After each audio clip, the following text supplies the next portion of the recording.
My favorite time of the day. Welcome back. Welcome back. Welcome back to What She Says Sports. All right, everybody. I'm making sure my microphone is on because last night, right before we ended, even though we were almost 2 hours in, my mic went out. All right. So, welcome. I have a great show planned, curated for you today. And let's start off with the church announcements. Talk to us nicely. Lately in the chat, we've been getting some strays, meaning some stray people. And I don't know if they in their feelings, they're a little salty, but like Bucky said, if you want smoke, you're gonna get it. We're gonna block you. Moderators on deck. In fact, it's a lot of them. So if you're gonna hang out with us, you don't have to agree with everything the What She Said podcast community is discussing, our opinions, my commentary, but you do have to be respectful or you will be removed, blocked, or whatever, right? So let's just be respectful of each other.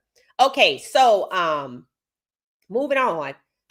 We dropped some new merch. What she said sports.com. I'm not gonna say we drop stuff every day, but I will say we have new merch every week. Every week, and people love the designs. We're getting great feedback. A lot of ready to ship items ready to go. Again, use the shop app. I'm telling you, thank me later. To because when you shop online, if you already have the shop app, it's gonna automatically let you know, hey, your order's been processed. Hey, your order's already ready to be shipped. Hey, here's your tracking number. Hey, your order left, Atlanta, something like that. So thank me later. Use the shop app and go check out what's new, what she says sports.com. All right. So if you're new to the channel, please subscribe. I'm trying to get to 6,000 by Christmas Eve. Y'all did me a solid yesterday. I appreciate everybody that subscribed yesterday. Thank you for all of the kind words and the comments. I appreciate the commentary and the feedback, and most of all, the engagement. A lot of people in the community are either some are learning football, but many are very aware of what's going on, whether they came with Shedeur or they were already fans of the sport. So it makes for great commentary, great insight, and great sharing. So I appreciate that. All right, let's get into it. Welcome, everybody. We're live currently on Facebook, YouTube, and X. So if you're hanging out with us, reach us or share us or whatever you got to do. But I appreciate y'all spreading the podcast. All right, so our guy, Travis Hunter, tore his lateral collateral ligament. And what is that? It's the ligament on the outside of the leg that unfortunately you need to stabilize your leg because why? This lateral collateral ligament connects the thigh bone to your leg bone. And he apparently he tore it. Now I don't know if he just stretched it, but it said he tore it. So as you can see right here on the photo, right here, there's a torn ligament to the left. This is what happened to Travis. Now, the weird thing about Travis's injury, it didn't happen during a game. They said it was a non-contact injury in practice. I'm like, good. It sounds like a stroke of bad luck, right? So he's out for 6 months. So they don't expect for Travis to come back until next year. That is just the biggest bummer because he just had a breakout game. And all of a sudden in practice, this non-contact injury, upends his season, his rookie season. So we wish Travis well. Apparently, he was flown to Dallas to have the surgery. They even listed the names of the doctors that performed the surgery. It went well. He'll be back next season. So when y'all see him, he's not on social media. I just asked yesterday, where's Travis? We haven't seen him, right? Well, I didn't know all of that was going on. So I wish him well. I know his wife will take good care of him. I know he probably has physical therapy and everything else to go through. But, the bright side is he's a new dad. So he gets to be around his son and his family. He's a newlywed. So, well, soon, Travis, we love you over here at What She Said Sports Podcast. And we'll look forward to seeing you next season. Take good care of him. All right. So y'all make sure y'all wish Travis well if y'all see his post or stuff, something like that. All right. Moving on. All right. Shiloh. I saw it last night. I thought about going live, but it was late. I was going to go live again and go, wait a minute. Did y'all see Shiloh? So Shiloh, seemingly sponsored by a Fanatic Sportsbook, was at NASCAR's cup race, the championship cup race. And, he was like their ambassador of the day, and he got to go on the track and was all over the place and had him a fun little time, right? I'm like, Shiloh is not even in the NFL and having endorsements. See, that's what I'm talking about. They don't need the NFL. In fact, they too good for the NFL. I'm not talking about skill, talent. Yeah, that too. Because the NFL increasingly is becoming mediocre. Let's just call it what it is. I was looking at the QBR ratings, and unfortunately, Dylan is last. And I think Cam Ward might have taken over the last space with Dylan being second to last, with Dylan having like a 33 QBR and Cam having a 24. I'm like, oh my God. So when you look at all the quarterback ratings and the points that they contribute on from the quarterbacks, it's like they're not doing nothing. It's like everybody else is doing the work. So Shiloh, you ain't missing nothing, right? He was talking, we're going to look at a little bit of a clip. He was talking about, I got cut from Tampa. He keeps saying that because I know he feels some type of way about it, but I'm telling you, rejection is protection. And I put the caption for Shedeur because we're going to talk about that. But for Shiloh too, right? We already talked about CTE, right? We already talked about Shiloh being the hardest hitting safety. And I said, maybe this is God's way of looking out for Shedeur so he don't end up a Shiloh, same thing. That they don't end up with CTE. So Shiloh, this is his lane. Every time he puts out a video, people flock to it and they want to see what he got going on. And he always has these amazing opportunities. And now has endorsements and these people are sponsoring these opportunities. That's the goal, in my opinion, because Shiloh said it. I mean, the NFL is going to come to an end anyway. So you have to think about what you're going to do next. So essentially, he just skipped the line and went to the next and possibly avoided CTE and can go on with his life because he's already a celebrity. He doesn't need the league to make him famous. I know he likes to play football, but there's nothing stopping him from playing flag football or getting out there with other people 11v11 and playing contact if that's what he want to do. But honestly, with all of the talk of CTE and with us losing these young Black football players to CTE, this is a better fit for your longevity, your quality of life. You're already rich, right? You're already wealthy. Nobody's stopping you from playing football. And now you got all of these endorsements coming in. So shout out to Shiloh because he's winning. And I watched Shedeur was on Twitch and he was watching Shiloh's Vegas video. And I watched him go, look at Shiloh and all these people. I'm like, that could be you. Because we said it. We were watching the NASCAR with Shiloh. And I said, man, if Shedeur was out there, these people go crazy. Because they welcome Shiloh with open arms. In fact, I don't know how serious he was, but he was actually talking to a guy about a job. And the guy was like, nah, the NFL is not over for you. He said, but look, when it gets to that point, if you want, we'll welcome you with open arms. I'm like, go where you are celebrated and not where you are excluded. I mean, I know the saying is go where you are celebrated and not tolerated. They beyond tolerance. They don't even want to get into tolerance. They're not even trying to tolerate them. They're excluding Shedeur. They're excluding Shiloh. But NASCAR is welcoming him with open arms. And I told y'all about maybe a month ago, they had Flage, the basketball player, out there with the black and white checker flag.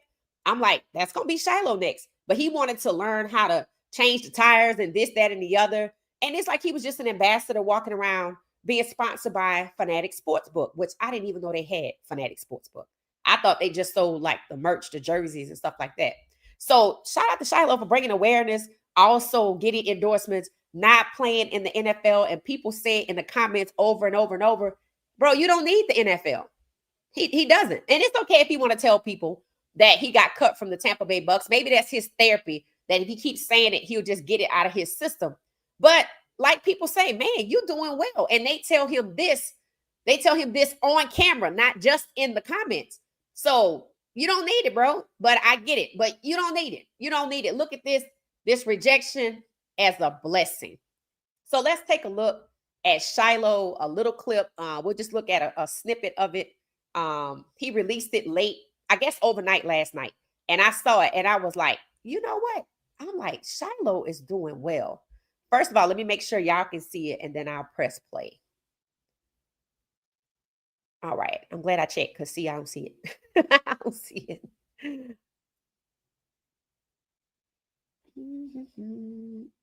Okay, hold on 1 second. I have all of these assets in front of me. Okay.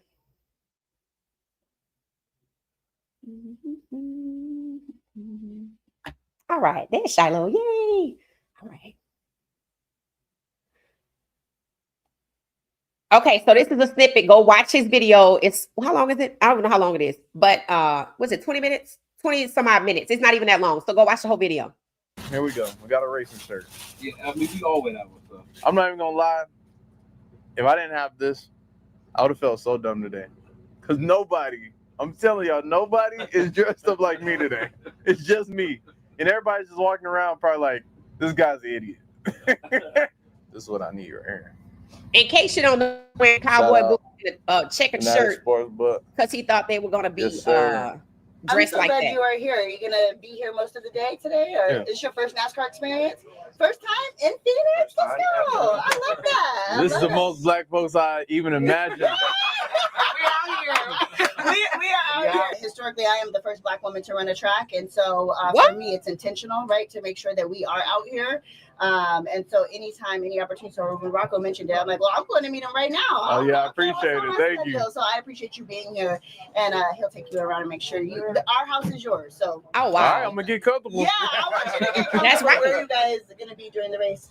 Just around in the pit. If you'd like to bring him to my suite, Yep, I know where it's at. Okay, suite 50 if you guys want to. So. Maybe after a pit stop. Yeah, For sure. That's more your vibe. You know, like that. Yeah, I need to go to where you are. Aw. It's cold out here right now. And it will get, there's nothing like the noise and the sound, but you will be like, okay, can I get just a little, like if you need to go inside, you're welcome to come in there. It's 3 hours. Yes. I'm going to go in. Okay, You'll see about that. perfect. All right, can we take a photo? No, for sure. The backup cars up there. It's a backup car? How y'all even get a car up there? Both cars go up top. All right, I'm about to move. Y'all mind if I borrow this to move my cars to Miami? He just said I All could wear right, one of so- these official suits. Okay, Nirvana's the so Shiloh is feeling right at home.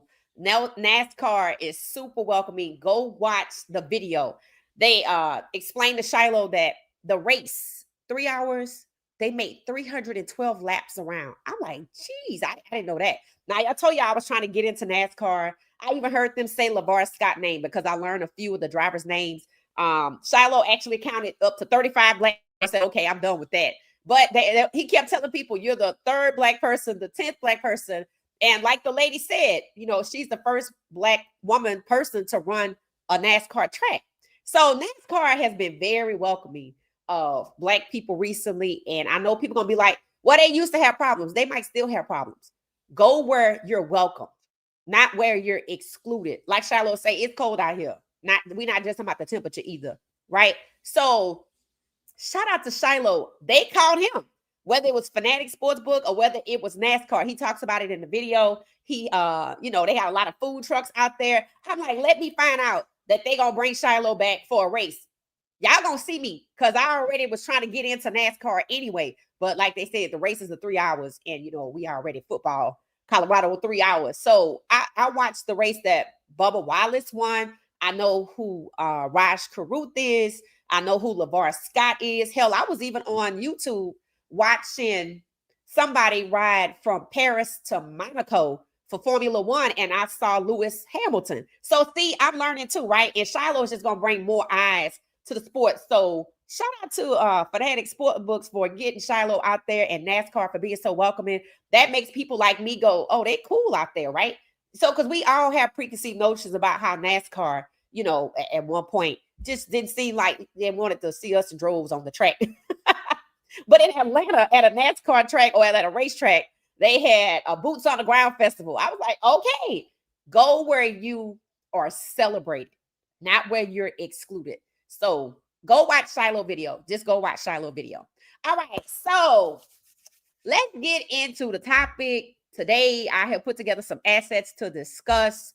One of the things I want to discuss is, how Coach Prime talks about consistency, right? And y'all know I already shared, this clip right here, of Shedeur, this post with Shedeur being the number one guy, right? And I know that, and it actually did, pretty decent for a small account that I have on X. People really liked it. And a lot of people took it and turned it into questions or pointed out that this guy was good when he left college. What happened? Because that was my question. What happened? Well, nothing happened, right? So Shedeur was consistently good in college from Jackson State to Colorado, despite them sabotaging him, and people don't want to talk about it. But now they don't even talk about the sacks anymore. And the fact that this young man set so many records at CU, came out the number one quarterback, won the Johnny Unitas Award, was going into the draft as the 1, the 2, or the 3, right? And Cleveland knows this because even Mary Cabot was talking about it, that the Browns are going to have a tough time trying to decide if they want Travis or Travis and Shedeur, right? So they know who this guy is. And Mary Cabot pointed that out. She was like, with all of the time that y'all spent with him, she was actually trying to tell y'all know exactly who he is. Why'd y'all get him so late? So if you got him late and you had no choice, then that means surely you're going to capitalize off of getting the guy that you wanted for $46 million that you got for $4 million. But we haven't seen that happen yet. In fact, it was discussed today because we were like, all right, when Deshaun Watson gonna make an appearance, right?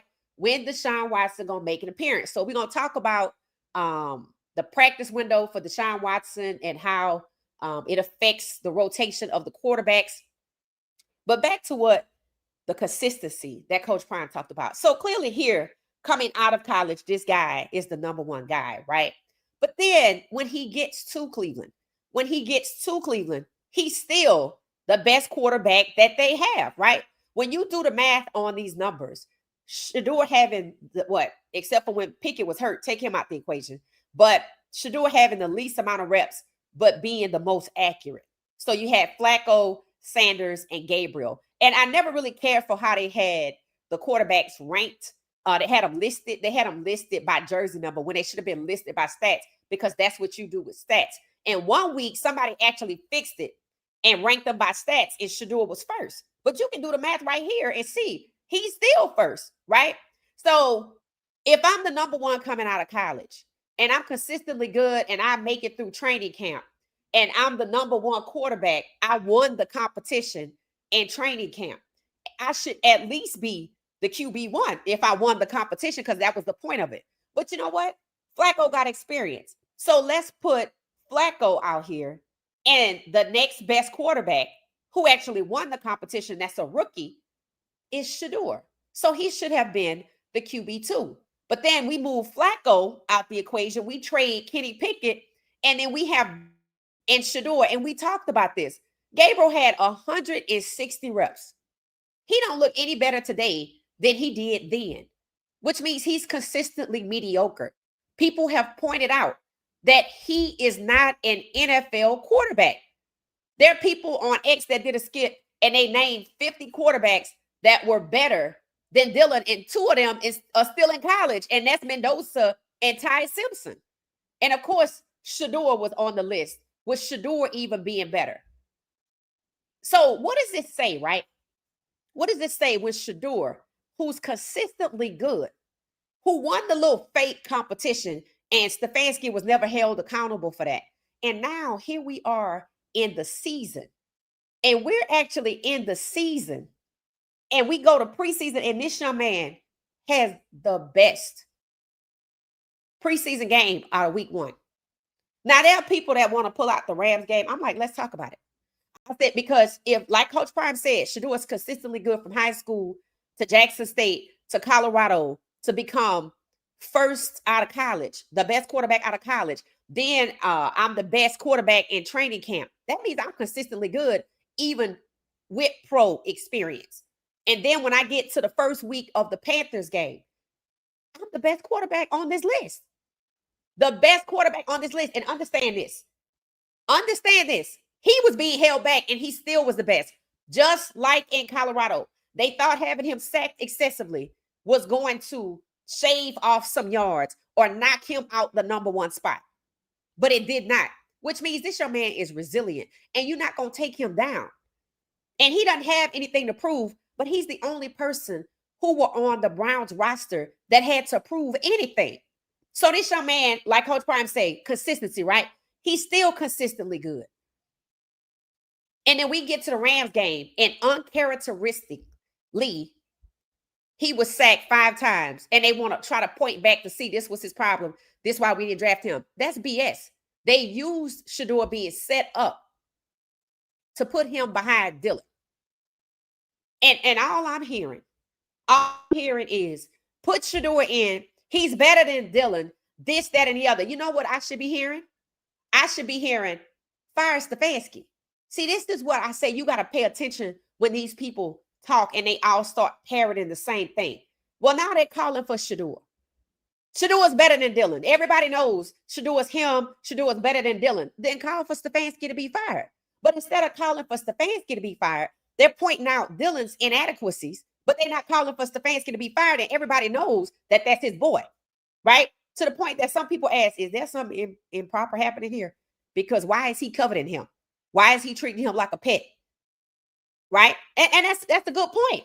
Because as I pointed out, Dylan has a 33 QBR rating, which after the Jets game, he was dead last. Number 32. Number 32. And he might be number 31 because Cam maybe to drop down to 24. When Shedeur told Cam Ward when they were practicing in Vegas and Cam was all haughty, he said, they're going to come for you too. We never anticipated this is exactly what they're going to come for you too looks like with Cam. And understand this.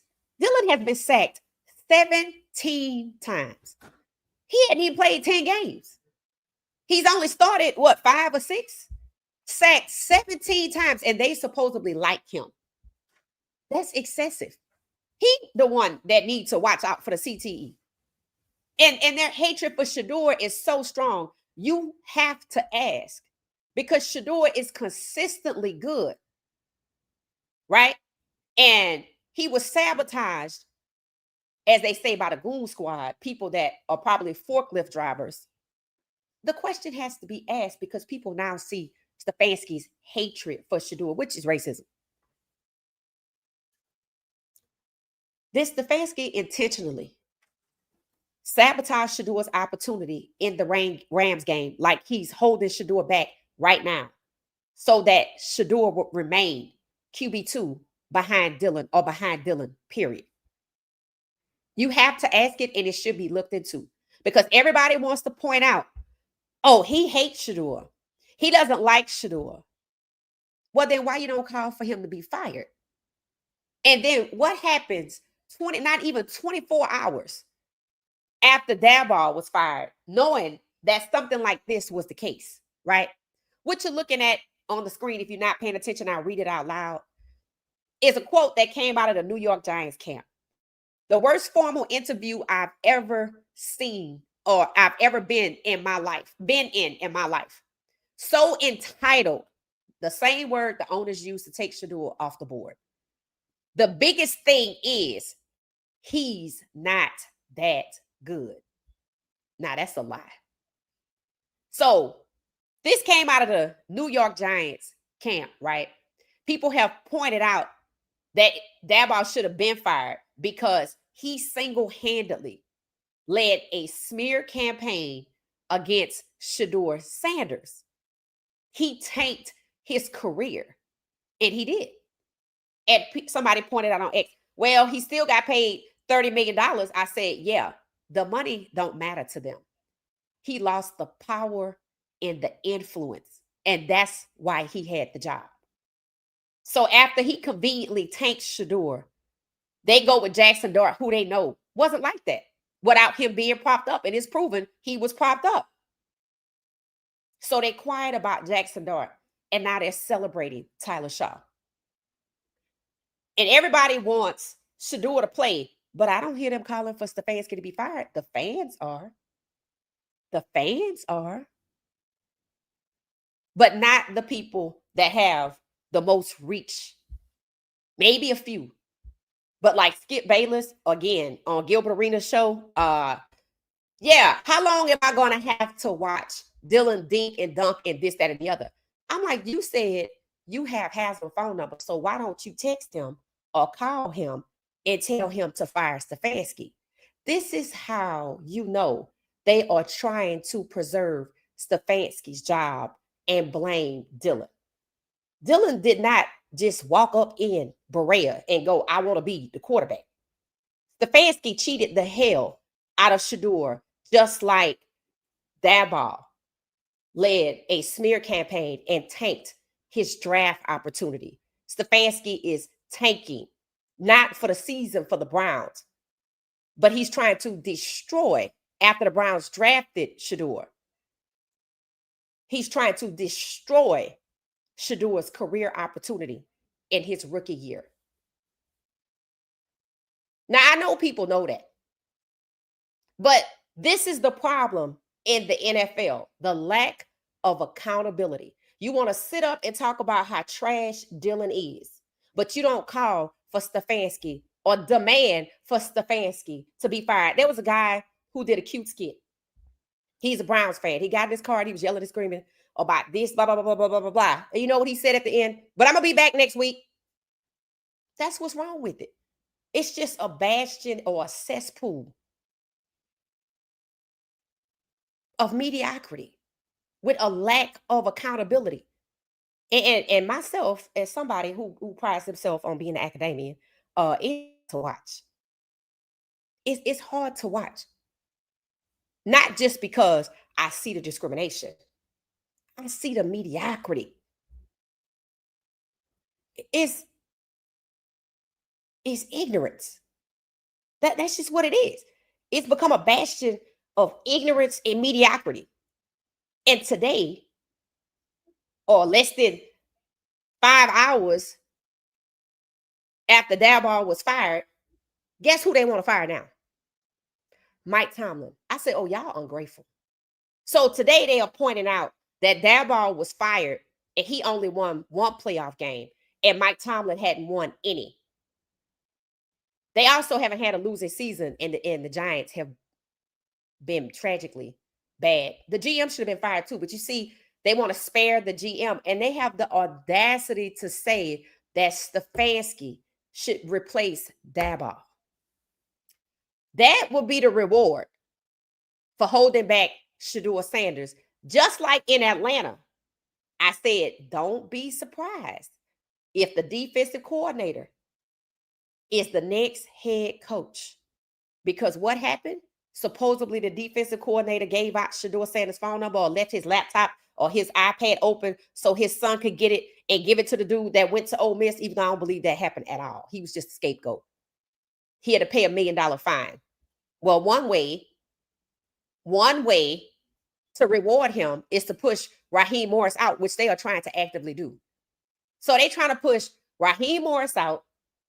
They're trying to push Mike Tomlin out. That's 2. They only got like 4 black coaches. They had 6, whittled it down to 2. Now they want Tomlin gone. But Aaron Rodgers is one of the quarterbacks with the least amounts contributed in the points by a quarterback.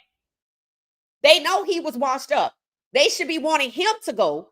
And some people do, but they want Tomlin gone because he's never had a losing season, but we haven't been to the playoffs and won a game yet. It's funny. Russell Wilson took them folks to the playoffs, and he was going to come back this year. And in January, Pittsburgh said they wanted him. And guess what happened? They booted him right the hell out of there. And then what did they do? Block Shedeur with Aaron Rodgers. Well, that's what you wanted, right? And everybody said the only reason Aaron Rodgers is going to Pittsburgh is to get Mike Tomlin fired. And here we go. They want to compare Mike Tomlin to Daboll. Mike Tomlin actually liked Shedeur. Maybe that's why they want to get rid of him. Because he didn't submit. And Daboll led the smear campaign against Shedeur. So he gets rewarded with $30 million. And now Stefanski could get his job. Ignorance and mediocrity. That's what they want. I say let them have it. So Shedeur being on the bench in this cesspool of ignorance and worse, mediocrity. I think the mediocrity is worse than the ignorance. I really do. Because it's supposed to be a competitive sports league.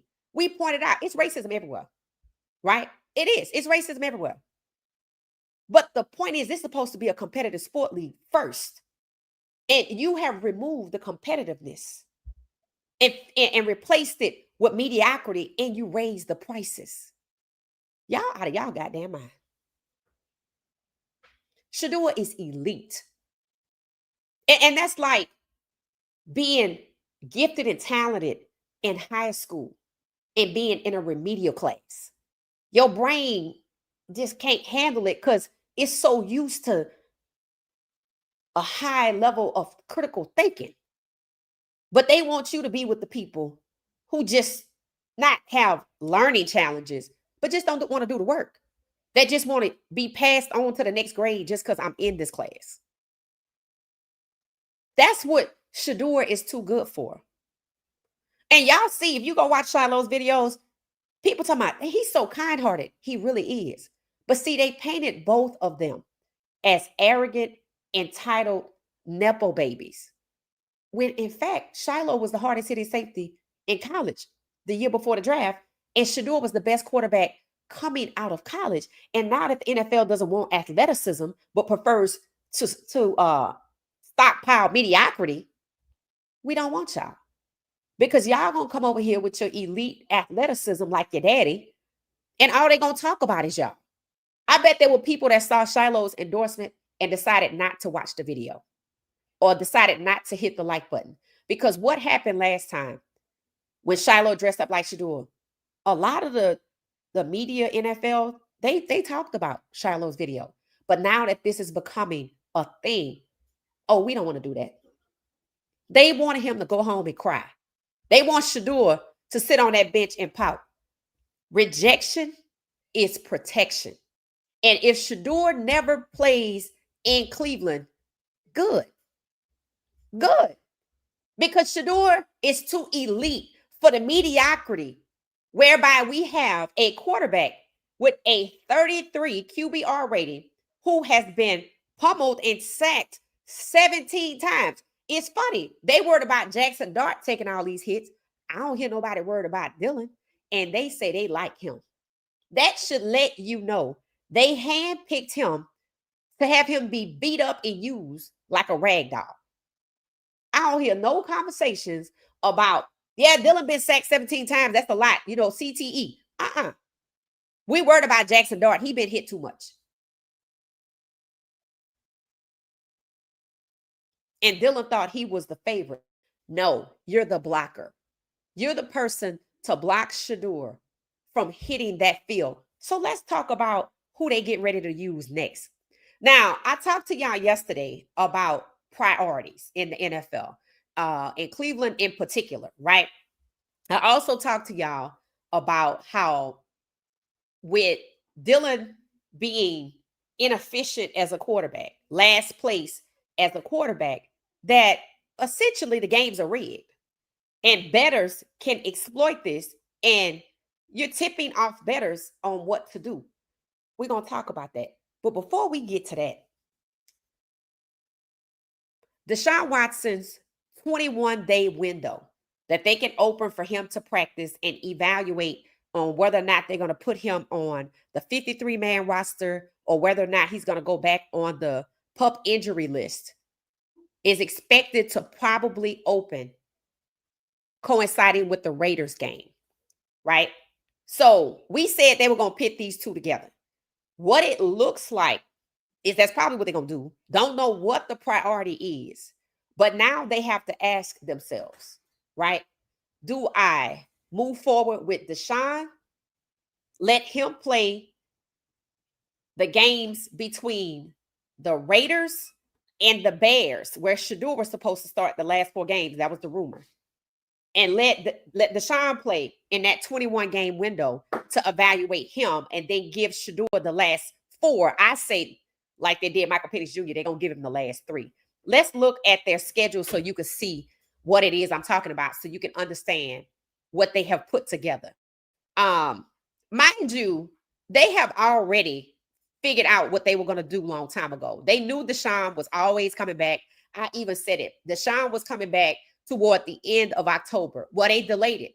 And it's pointed out that they haven't activated his window. So that meant that they strategically decided to let Dylan play a certain number of games and that Deshaun would play a certain number of games and Shedeur would play a certain number of games. All right, so let's take a look at this.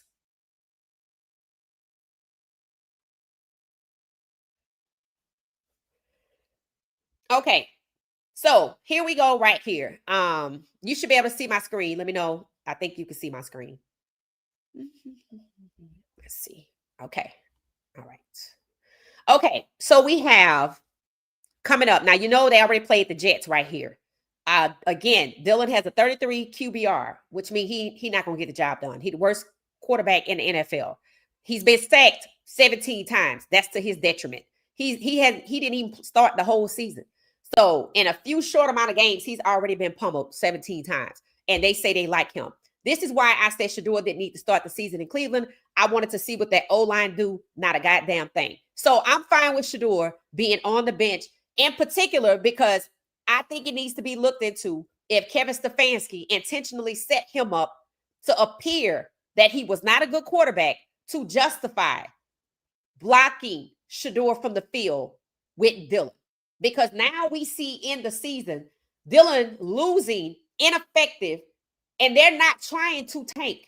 Because when a team is trying to tank, they rest their veterans. They move out their best players. They don't want any chance to win. That is the Jets. The Browns have not moved out their best players. They not rested anybody. They were resting people like Batonio before Dylan even got the start. And I said, that's crazy. I think when they were playing in London, I said, why would you rest Batonio when Dylan gets out here in London? I ain't looking out for Dylan. I'm just saying it's common sense to say you didn't want this young man to have a fair opportunity.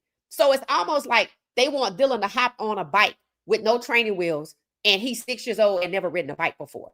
I know he's played football before, and I'd be interested to know how many times he was sacked at Oregon because he's already been sacked 17 times. And as we know, Stefanski came out without any hesitation. Instead, they sticking with Dylan and they getting ready to play the Ravens. Now, I watched the Ravens, one of the games from Sunday. Was it against the Vikings?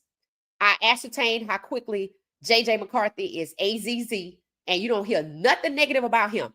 But nobody's talking about benching him. Everybody's talking about replacing Dylan, but nobody wants to fire Stefanski, right? So they know that Dylan is ineffective and is going to go in here against the Ravens. I said, what's the priority? To hold Lamar Jackson or to hold Dylan back or to make Tommy Reese seem ineffective? What's the goal here? Because if I'm going to keep putting Dylan out here, not only am I telling people how to bet, I'm making it look like Tommy Reese is no better than me. This just happened in Colorado. It looks like Brett Bertolone isn't any better than Pat Schumer at play calling, when in fact, it's Pat Schumer's plays. It's Pat Schumer's game plan. It's Pat Schumer's scheme. It's the same thing. The similarities between the two are astonishing because there shouldn't be no similarities at all. Colorado should not want to mimic Cleveland, but it explains why Colorado is second to last in the Big 12.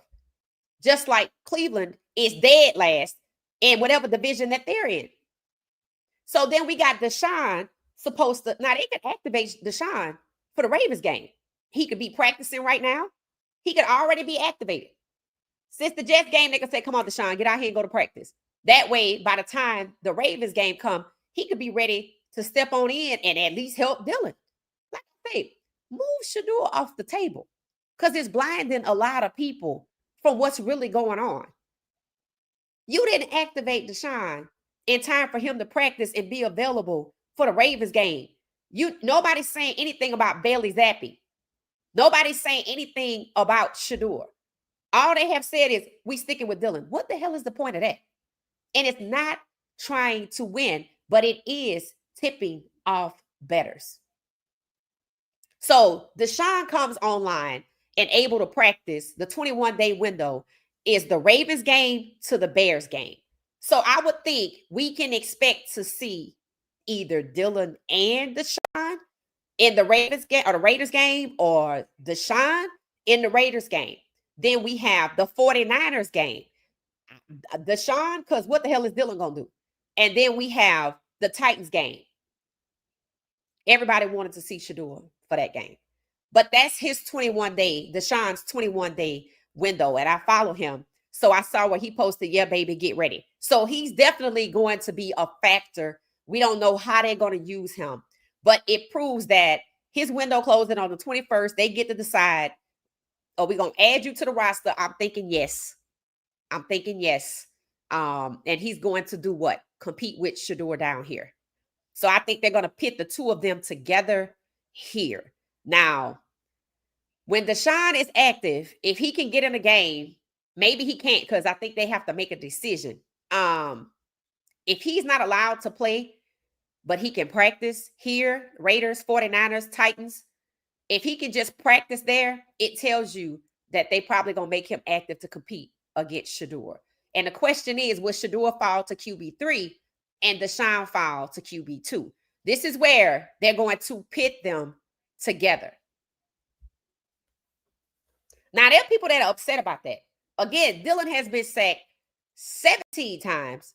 Deshaun get out here and get injured again. I guess the insurance company just going to pay his salary next year. Or they're going to use that evaluation just to block Shedeur so people could take the heat off of Dylan.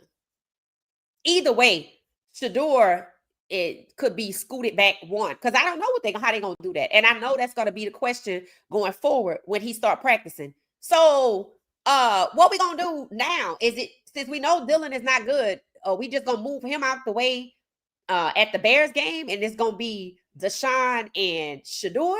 Y'all let me know your thoughts.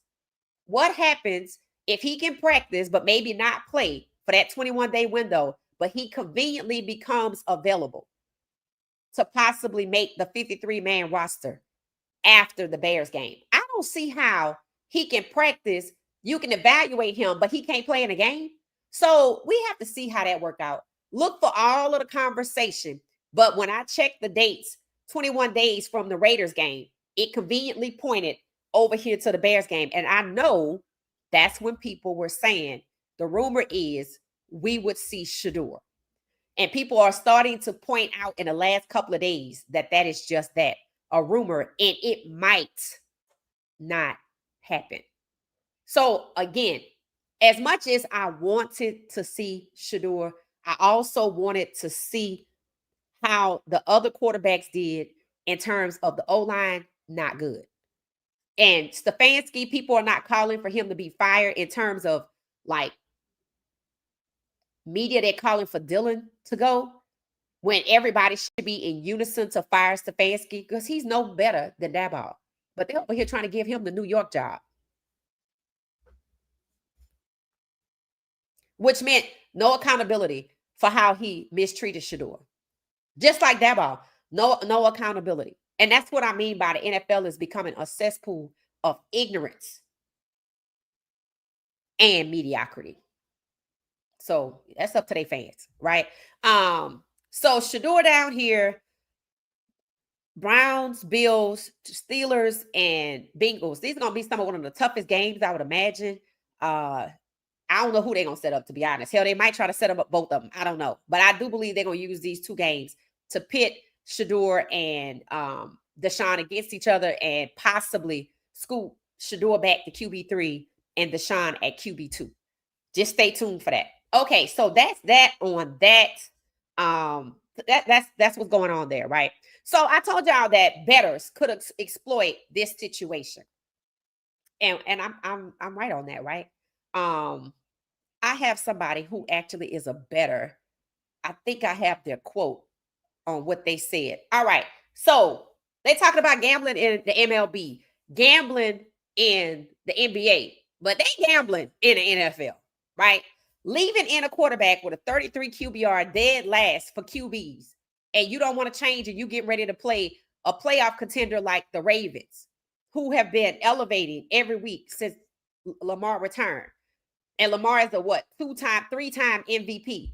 You are basically telling bettors what to do. So this guy right here says, as a gambler, I love Dylan Gabriel.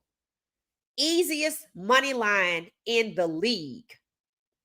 Bet against him every single time. I said this yesterday. I saw this today. So leaving in Dillon is essentially rigging the game so somebody can make some money. That's exactly what's happening. See, people not looking at that. People looking at Stefanski. Nobody's calling for him to be fired. Yeah, why would I fire him if I could make money off of him? If I could run in here and bet $1 million and do this for the last 2 or 3 games because I knew they were going to lose. If they come out here and beat the Ravens, there's going to be people that's going to make some money too. But it's an easy bet with Dillon because he's not the guy. And it's not that Stefanski is incompetent because that's disingenuous. It's not that because he hates Shedeur. No, it's more of racism. It's because I have a different agenda. I know people betting, but I'm not calling the plays.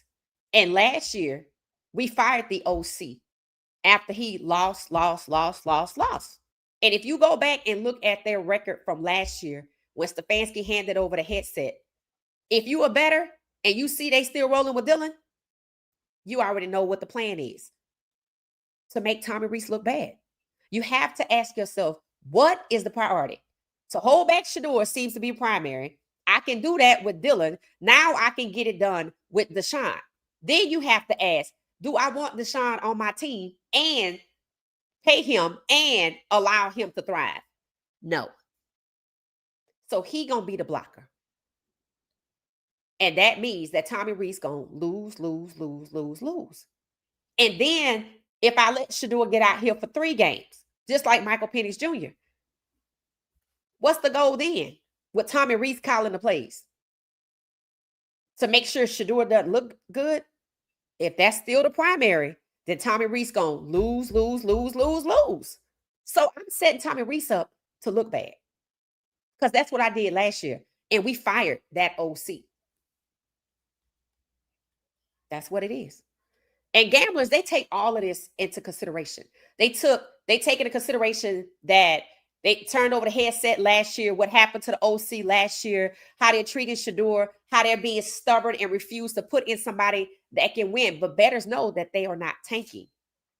But for some reason, they're not interested in winning. So if Shedeur don't play, I'm okay with it. I feel like Shiloh is the blueprint for what happens when you get released from the NFL, which is a short lifespan anyway. You just get to accelerate your post-NFL career. That's all. And you just go do that. And maybe look at it as rejection is protection. Because that's what it is. That's what it is. Shedeur, we know he's good. They said everybody knows Shedeur's the guy, right? But they stuck on stupid to a point where they blinded by their hatred that they won't even let him play. That could be God's protection for Shedeur because, again, Dillon has been sacked 17 times and they say they like him. They pretend to care about him. They don't care about his well-being. That's for damn sure. So let me see what y'all are saying.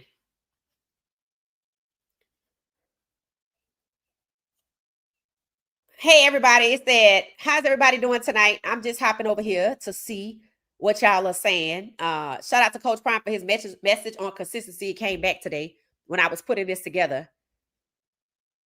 Jam said, yes, rejection is God's protection. Facts. Hey, Pamela. Hey, Nikki. How you doing? How you doing? Hey, Z. How you doing? It said peace and blessings. What she said. Sports. How you doing? How you doing? How you doing? It said praying for Travis, had a lot of criticism for playing both sides. Yeah. And he wasn't even injured in the game.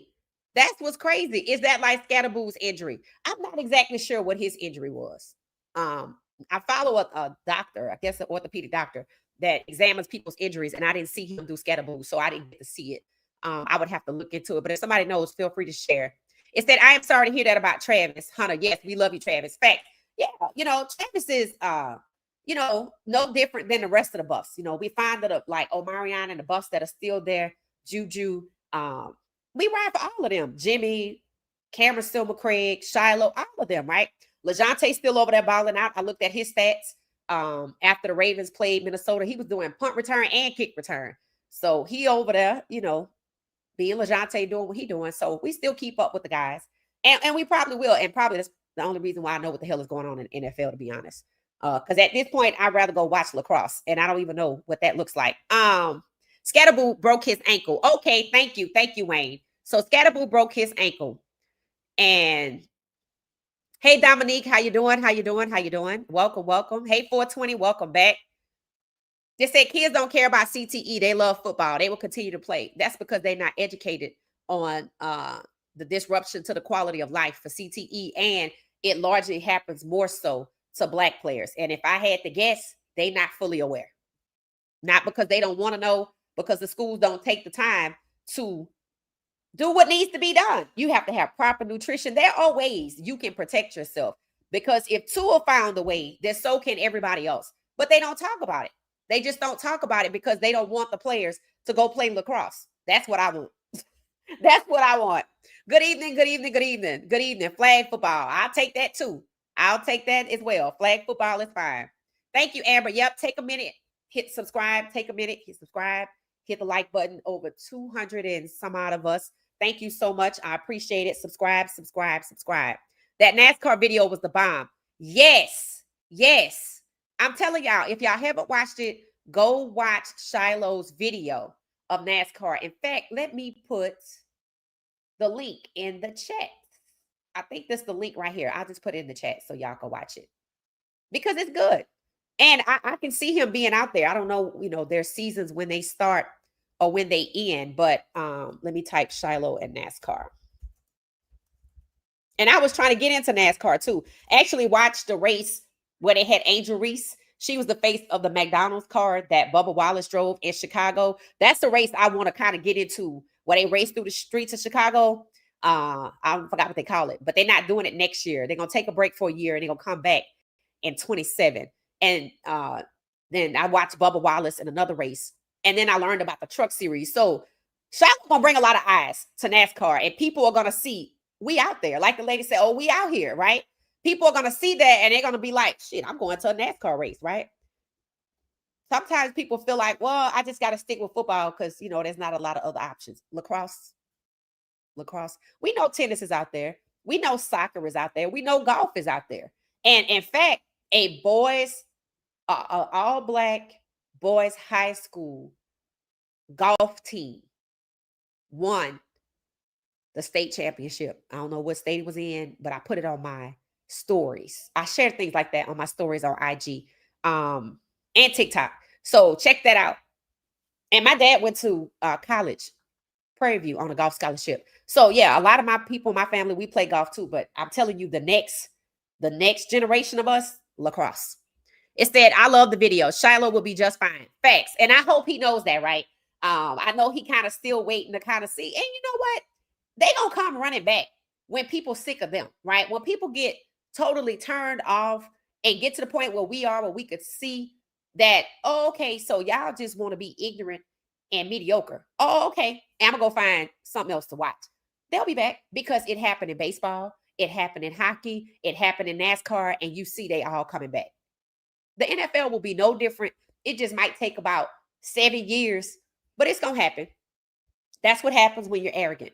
You see that Major League Baseball can't fill up their stadiums. You see how they were, towards Black players. You see how hockey was, and now people lost interest in them, right? A lot of people are flocking to soccer. Even Juju Watkins, USC's basketball player, she just bought ownership.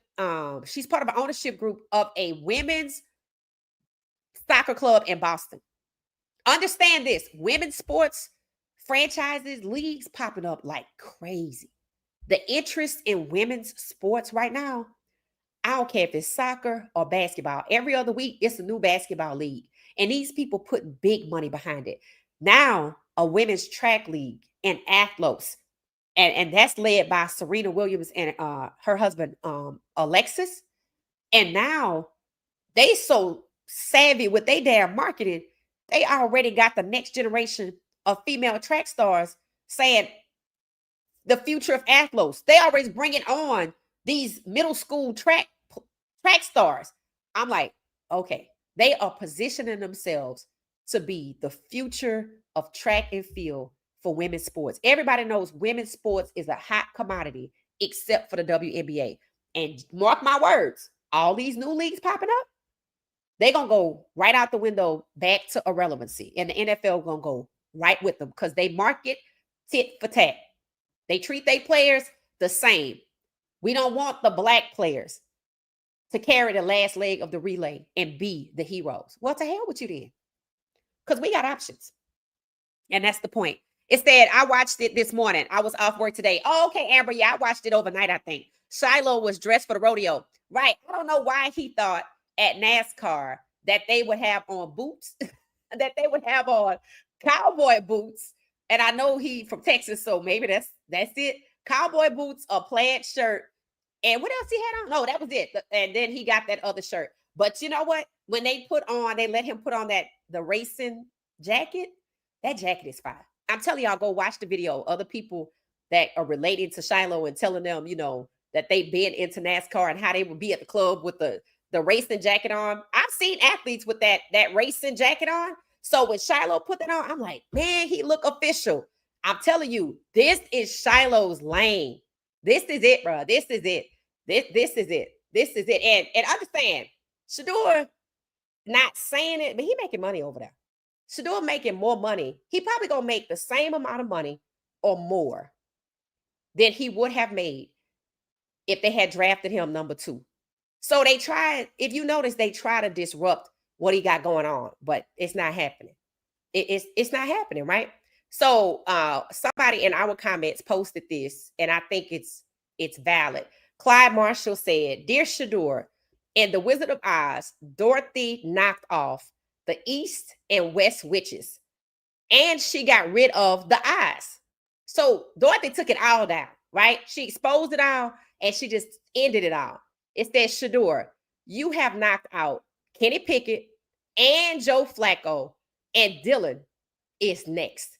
It said, clap your cleats 3 times. This is facts.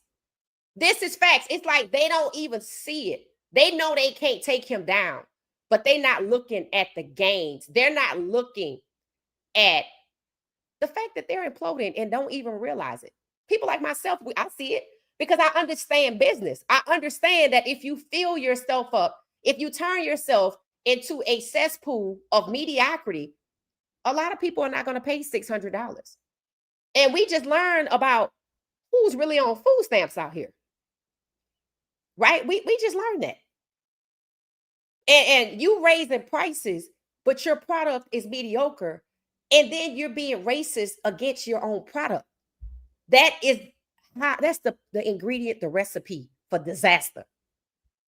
The majority of this league is black, but people want to bring back coaches and players that were kicked out for being racist. And somebody had the audacity to say to me, oh, what he said, he just made one comment talking about Gruden. He made one comment about a black person's lips, and I'm black, and I don't have a problem with it. I said, well, you know what? If you don't care that somebody discriminated against you, that's your damn business. But he decided to be proud and racist, so to hell with him. He could stay out. He got kicked out for racism. He needs to stay out for racism. And I'm tired of all these NFL people, when another coach gets fired like Daboll, they want to replace him with somebody like Stefanski. So you just want to keep the racism going. Cesspool of ignorance and mediocrity against your own product. Recipe for disaster. And I don't know why any person on the internet that I can't see would think I will believe that they black because they got up a black profile picture. You could have got that off the internet.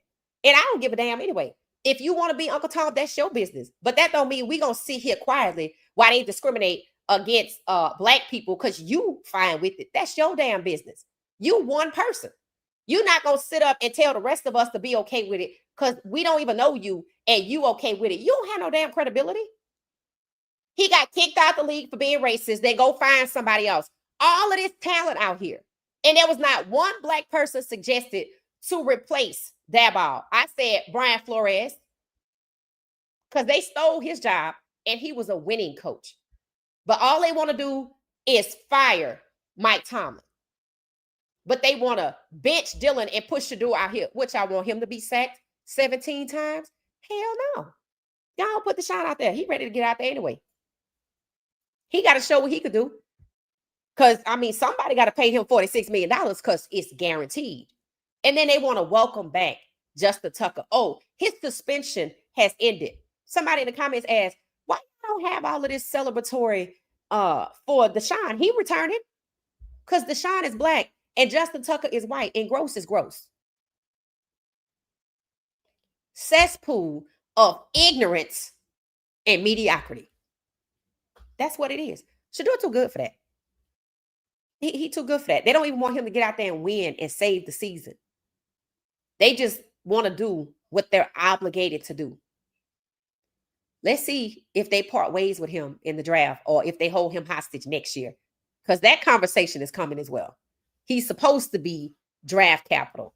And there are people that are saying, you know, all black people are gonna riot if Shedeur doesn't get to play or whatever. I'm like, first of all of Shedeur's fans are not black. That's ignorant and narrow-minded, right? And then to say from the hood to the whatever, first off, we all ain't from the hood, okay? Again, cesspool of ignorance. This is exactly what I mean by that. There are people that are like, they should have never drafted the kid if they had no plans for him. People are starting to realize that 47 had to come through, and that's how he got drafted. People also realize that during the middle of a sports broadcast, 47 popped up and had his way. I said, oh, here we go. Here we go. Because see, if you had to do that after he was booed and let him get the mic and take over a sports broadcast, you're going to have to do some other things too. Mark my words. That's just the beginning. That is just the beginning. It says Shiloh's energy is infectious. Yes, it is. I totally agree with you. I totally agree. It said, didn't know black folks were in NASCAR. Need to watch more. Right. And that's what Shiloh, he's going to bring they knew what they were doing when they called him. He's going to bring so many eyes. And he said it. Y'all called me.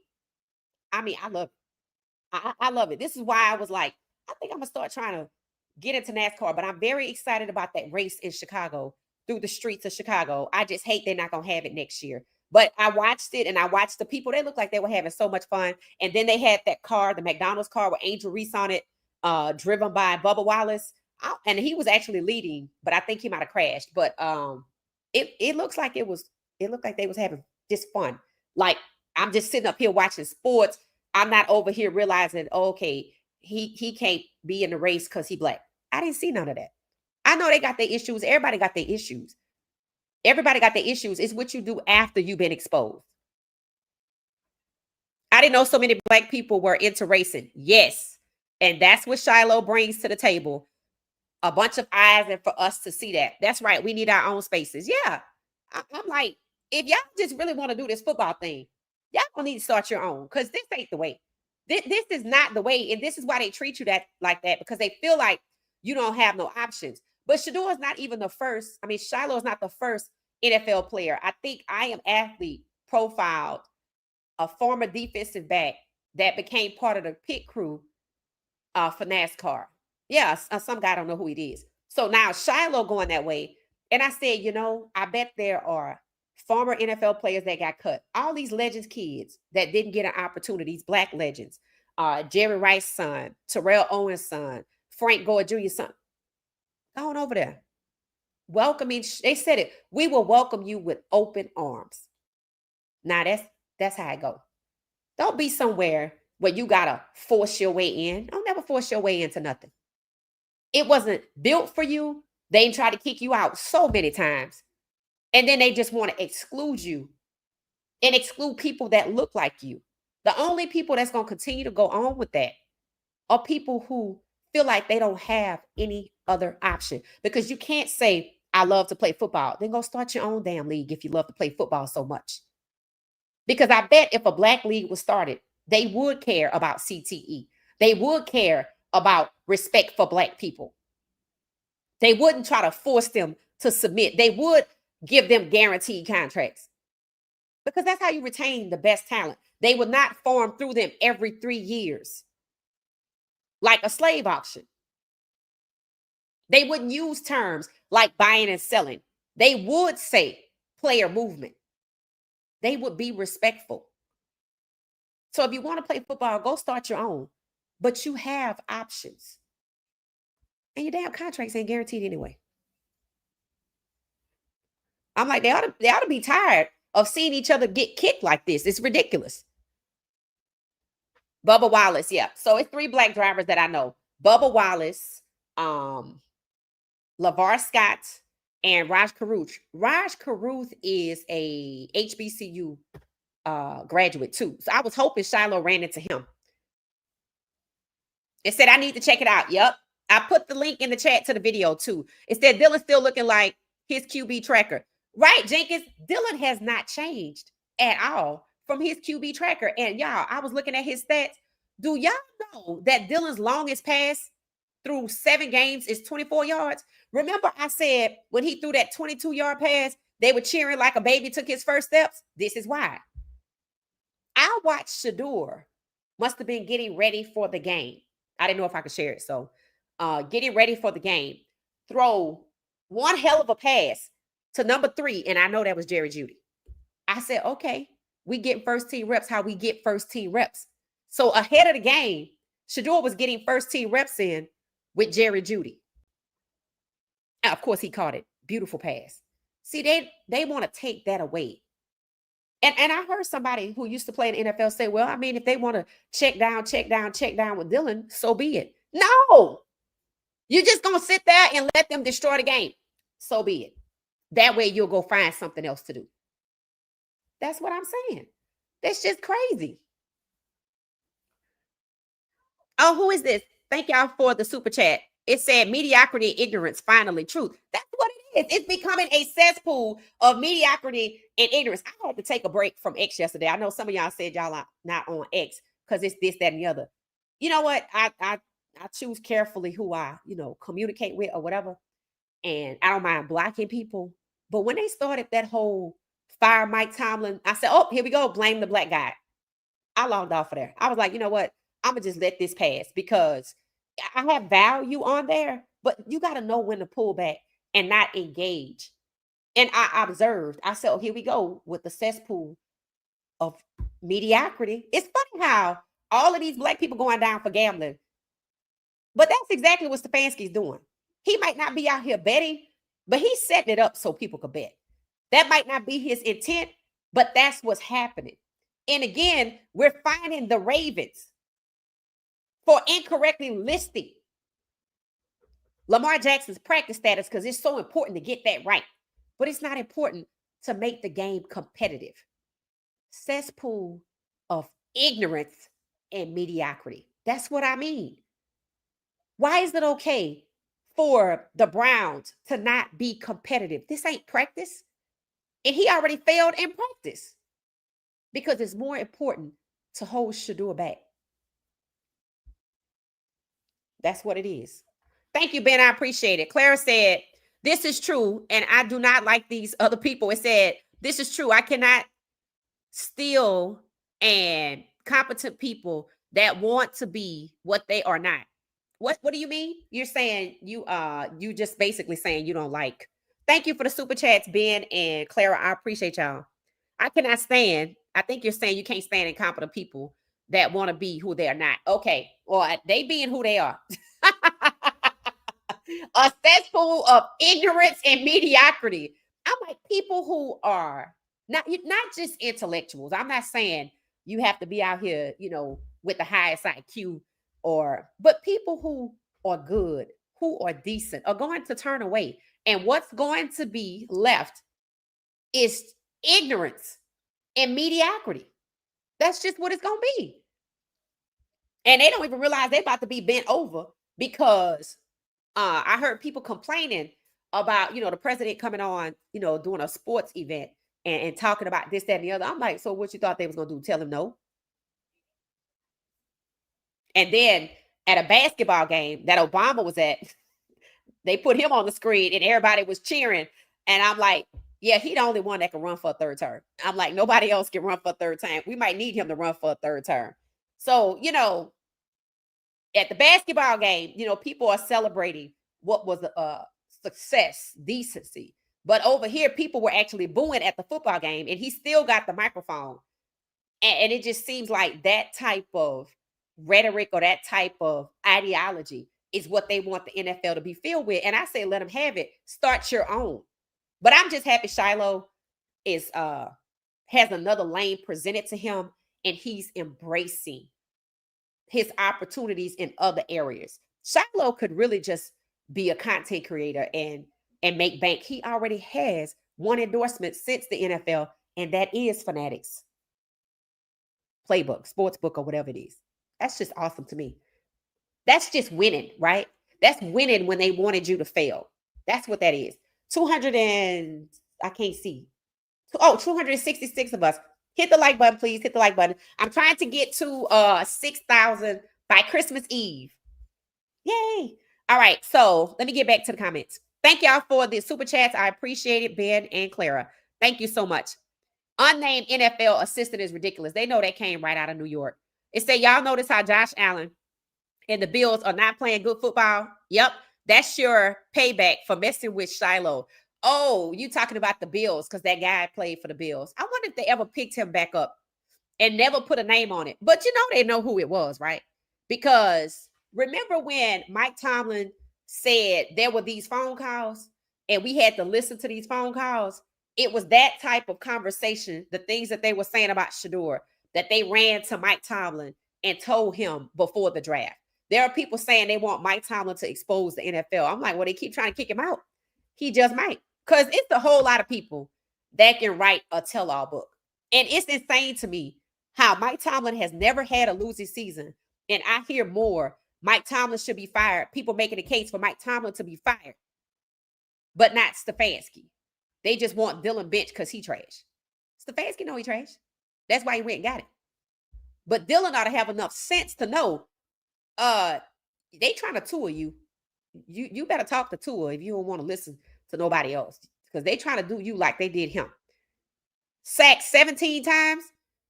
You just starting for the season. I bet if I go over there and look at how many times Flacco been sacked, I don't know. It might not be that many. That's how you know they don't like him either. I say let them do what they want to do. Go start your own. It said, why didn't they trade him last week if he's that bad? Because they liars. That's all that's coming of this with Shedeur. The extremes they're willing to go through to lie on people, hurt their career, collude against them because they racist. That's just it. It has nothing to do with his father. Absolutely nothing. And I hope people see that. So essentially, God is just using Shedeur being in Cleveland, keeping him out of harm's way because he's not playing, to reveal the truth. That's it. Yeah, the people that want Gruden to be head coach, they sick in the head. It said hopefully the right Brian Flores can get the coaching job at the New York Giants. And they know he's suing the NFL. You'll never hear them talk about that. You'll never hear them talk about that. The NFL lost his appeal to force it back through arbitration. The judge was like, y'all don't even have an arbitration process. How is Roger Goodell going to be the final say? Y'all are the culprit. How are you going to let the culprit make the decision? So it's still going through the courts. I just wanted to take one more step. I really do. And then there's that other case. I don't know what's going on with it, but I know they requested discovery, and I hope they get it.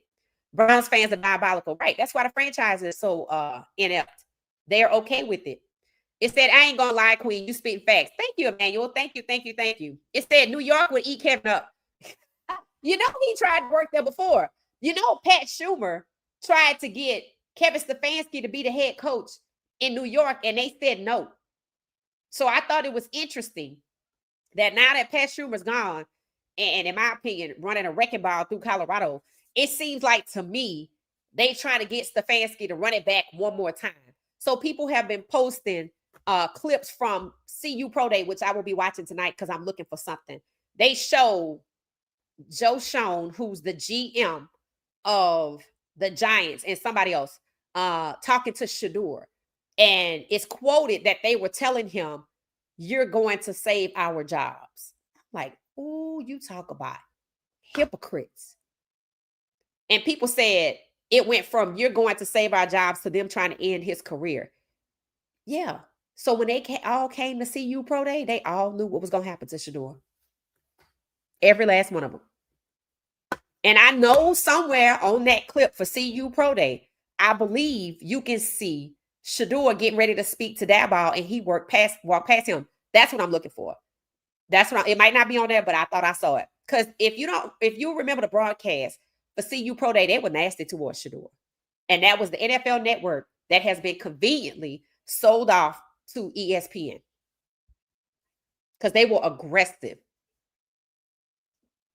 It's almost like the things that I kind of see happening, it makes you think two things. It makes me think two things. First is, okay, there's a lawsuit moving somewhere that either we don't know about, or it's the lawsuit that already requested discovery, because I'm getting my ducks in a row. I sold off the network, the NFL network, to ESPN because they were aggressive against Shedeur, and ESPN is not being sued. And if you ask me for discovery, I'm not going to have a lot to give you because I've had time to massage it. Right now, I'm getting rid of people like Dabal, who were the faces of the lies that you see here on the screen about Shedeur. Now, you would think that they would get rid of Stefanski because of his mistreatment of Shedeur, but they didn't do that during the draft. It seems that everybody whose name could be associated with discovery, the NFL network, let me see what y'all got from the last draft to this draft that pertains to Shedeur. And then Dabal. Let me see what y'all got from the last draft to this draft pertaining to Shedeur. He's gone. They already fired the scouting department. People who had a scouting report on Shedeur that probably was good, which is a direct opposition to this statement right here, which came out of the New York Giants franchise because they were the only ones to defame Shedeur. So it's like they are getting themselves ready and positioning. So we're going to have to turn over discovery. So let's get a few things together. That's what it's given. Let's move a few people out the way. Why? Because when you go to court and you did something wrong, everybody knows by the time you get before the judge, if you corrected it, they'll be lenient with you. Well, we already fired that off. They're not going to talk about that publicly. Stefanski wasn't a part of that. That would be something in addition to what's going on. They said what's happening in Cleveland is so bad. How they holding back Shedeur, it's beyond malpractice. They're like, oh no, we passed malpractice. I'm like, part of malpractice is negligence, discrimination. It's a lot of people that don't want to say the word racism or discrimination. They feel more comfortable saying hatred. Somebody said it was a hate crime. I'm like, well, kind of when you think about it, it is. Shedeur was targeted because he's Black. He was assaulted, abused because he's Black. So in some respects, I can see what they meant by that. But it looks like to me, behind the scenes, I'm cleaning up the mess. Because if I left Stefanski in place, did I really need to fire Dabal? I knew Jackson Dart wasn't all that. Let's be honest. I knew that. But he was the culprit. He was the face of the defamation against Shedeur. Now they get to go into court and blame him without us knowing and say, oh, he gone, Judge Yana. Okay, well, since y'all fixed it, that's what's going to happen. So, we're going to see what happens, but Stefanski should have been fired by now. And I would, like people who really want some accountability other than Dylan benched. The answer is not Dylan benched, is Shedeur put in under Stefanski. If you can stay with your whole chest out that Stefanski hates Shedeur, then Stefanski should be fired. You don't want Shedeur to be under Stefanski's guidance if he hates Shedeur. That's just the Rams game all over again. And I don't really know if people really thinking before they speak, but I do believe it is disingenuous to sit up and act like you know Haslam, but you tired of seeing Dylan trash, but you don't call for Stefanski to be fired. And before that, Skip called for Shedeur to get the hell out of Cleveland, but he didn't call for Stefanski to be fired. Pay attention to what they're calling for. I say it's Deshaun Watson's turn. Let him have it. I don't have no issue with Deshaun Watson, but they did him dirty too. And because they want to block Shedeur, they'll put him out here and he'll get his opportunity like Huntley did And maybe Deshaun will end up somewhere else because Huntley did. They put Huntley in for the 2-minute warning, 2-minute, what was it? The last 2 minutes? Was it the red zone? And what happened? The next morning he was cut before lunch. They already knew it, but they put him in to hurt Shedeur. So now they're going to put in Deshaun to hurt Shedeur. But Huntley got an opportunity and got the hell away from Cleveland and don't want to come back. Maybe Deshaun can get an opportunity and get the hell away from Cleveland and get his $46 million and not look back. Maybe that's only right. So Shedeur being last keeps him from being sacked 17 times or worse. Rejection is protection. That's what it is. So, I think I'm just on this kick with the whole cesspool of ignorance and mediocrity because I don't see anything else. That's all I see them pushing up for. Blame the black guy. Fire Tomlin. But that ball got to stay. I'm telling you, I don't think they fired him for the 2-8. They knew what Jackson Dart was. Don't forget, Eli Manning. The Mannings are the reason Dart is there. So if I knew what Dart was, why I got to fire him? Because they don't want to talk about why they really fired him. The Mannings picked Dart, right? Maybe they should be fired. Hey, Tina, how you doing? It seems the Giants and Cleveland are the same entity. Yes. The Saints, the Giants, and the Browns. I'm always in and out on the Titans depending on what's going on. But now I see how they're trying to run down their owner, but they're not running down Haslam. You see? Pay attention to what they calling for. Fire Tomlin, we can't stand the owner, which is a lady of the Titans, but nobody wants to get rid of Stefanski. But then Stefanski could have Daboll old job. Pay attention. Cesspool of ignorance and mediocrity. That's what they're curating. And they think that's what they want. That's why I say let them do it. Because when it fails, they're going to come running back. Hopefully the guys have something else to do or got their own league by then. It seems they've been working together. Yep. Pittsburgh too. Yeah, Pittsburgh is in on it as well because they forced Mike Tomlin's hand. It said probably the Bengals as well. I don't know what the hell is going on with the Bengals. I think their whole dilemma is having Joe Flacco over there exposes just how good is Joe Burrow really. Because that's the quarterback, I believe, that has been coddled.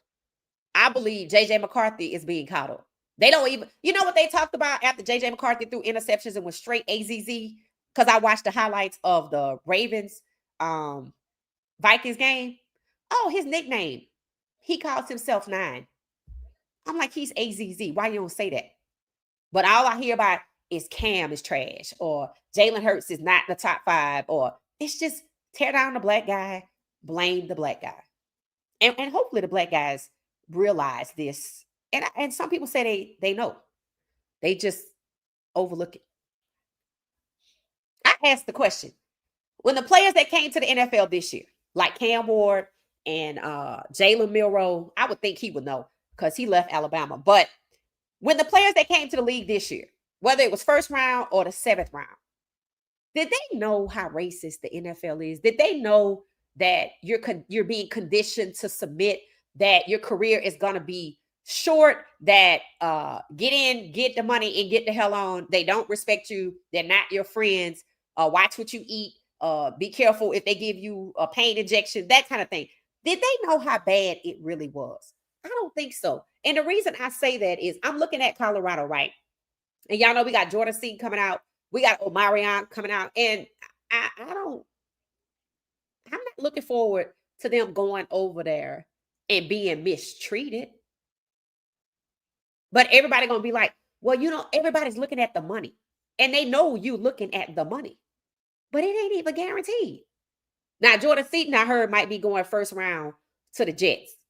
But he going to be like Quentin Williams, just over there stuck and riding on a losing season. You ain't finna go out here and ball out and be the change of nothing. On or off the field. Do they really know that? And they just celebrating the opportunity to potentially be rich. Look at Travis Hunter's rookie season. People were questioning, what is it that y'all don't have him out here playing because you traded up to get to number 2 to get him, but you refuse to play him. And then he suspiciously gets hurt, not even in a game, and he ain't even a factor no more. Non-contact injury in practice, and it takes him out for 6 months. This was after they were reluctant to utilize him in the way he should be. He had a breakout game, and it's like they said, shut it down. I don't know how he got injured. I just know it's called the non-contact injury. So it's like they wanted, even if he was still playing, for him to not be effective this season, which is nuts. They want an elite Heisman winner like Travis to be ineffective. Mediocrity. So Trevor could look like the guy. Watered down, sorry tale league. Yep. It said, I see the mediocrity too. It said they start off yelling about the screw-ups. Then they work themselves up into apologizing about it. Right. Then they forgive the BS. Next, they find problems with Black leaders. If you pay attention, if you just listen to the foolishness during the day, y'all know how I used to have the TV on. I don't even do that no more. I can see it on X because I'm looking at what they posting.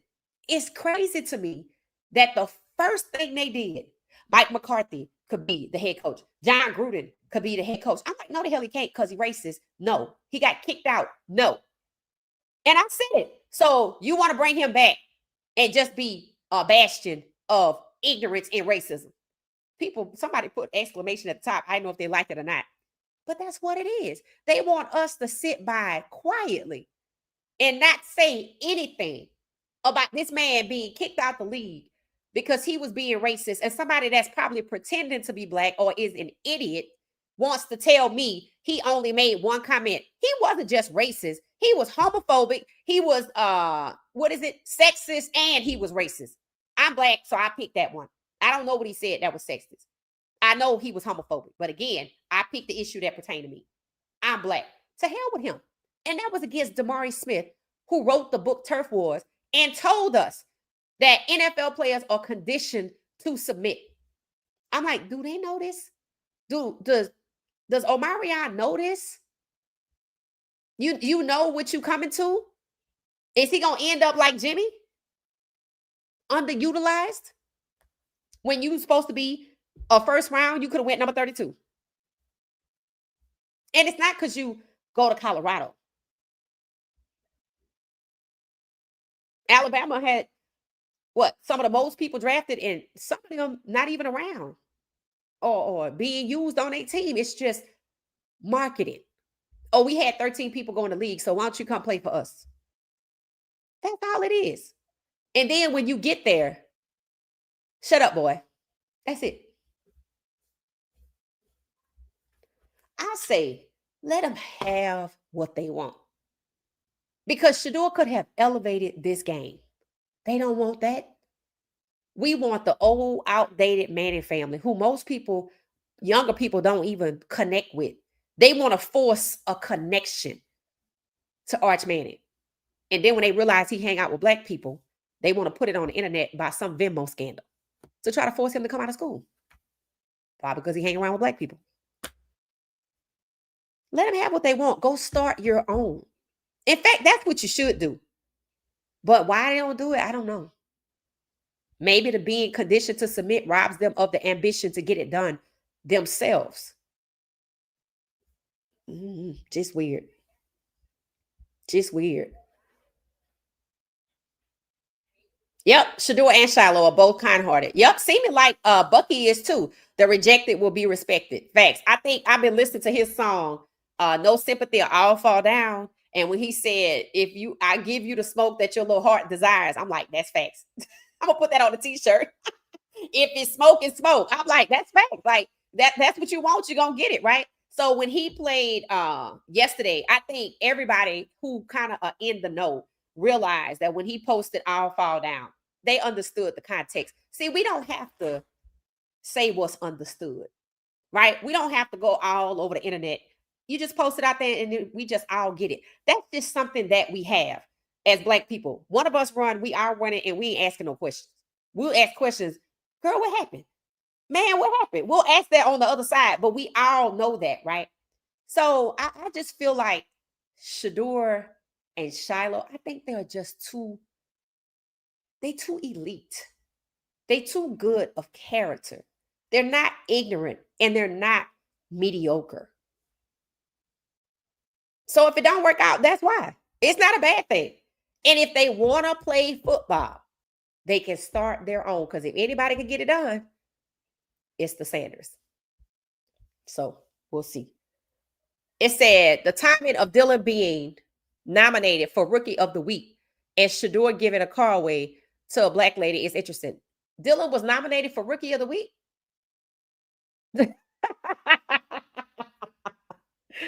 Excuse me. Now you know that's a prop because over there in the Saints camp, and not necessarily the city of New Orleans, the Saints camp, they celebrate Tyler Shaw like he won the Super Bowl. They so excited that they beat the Panthers. That game was so rigged. I don't care what nobody say. Now Bryce Young is trash, and he not the future of the franchise. I told you they coming for these black quarterbacks jobs. I think I saw the Texans backup was listed with a QBR, which meant he must have played in the game. Did they bench CJ Stroud or is he injured? I told y'all, CJ Stroud, they coming for his job.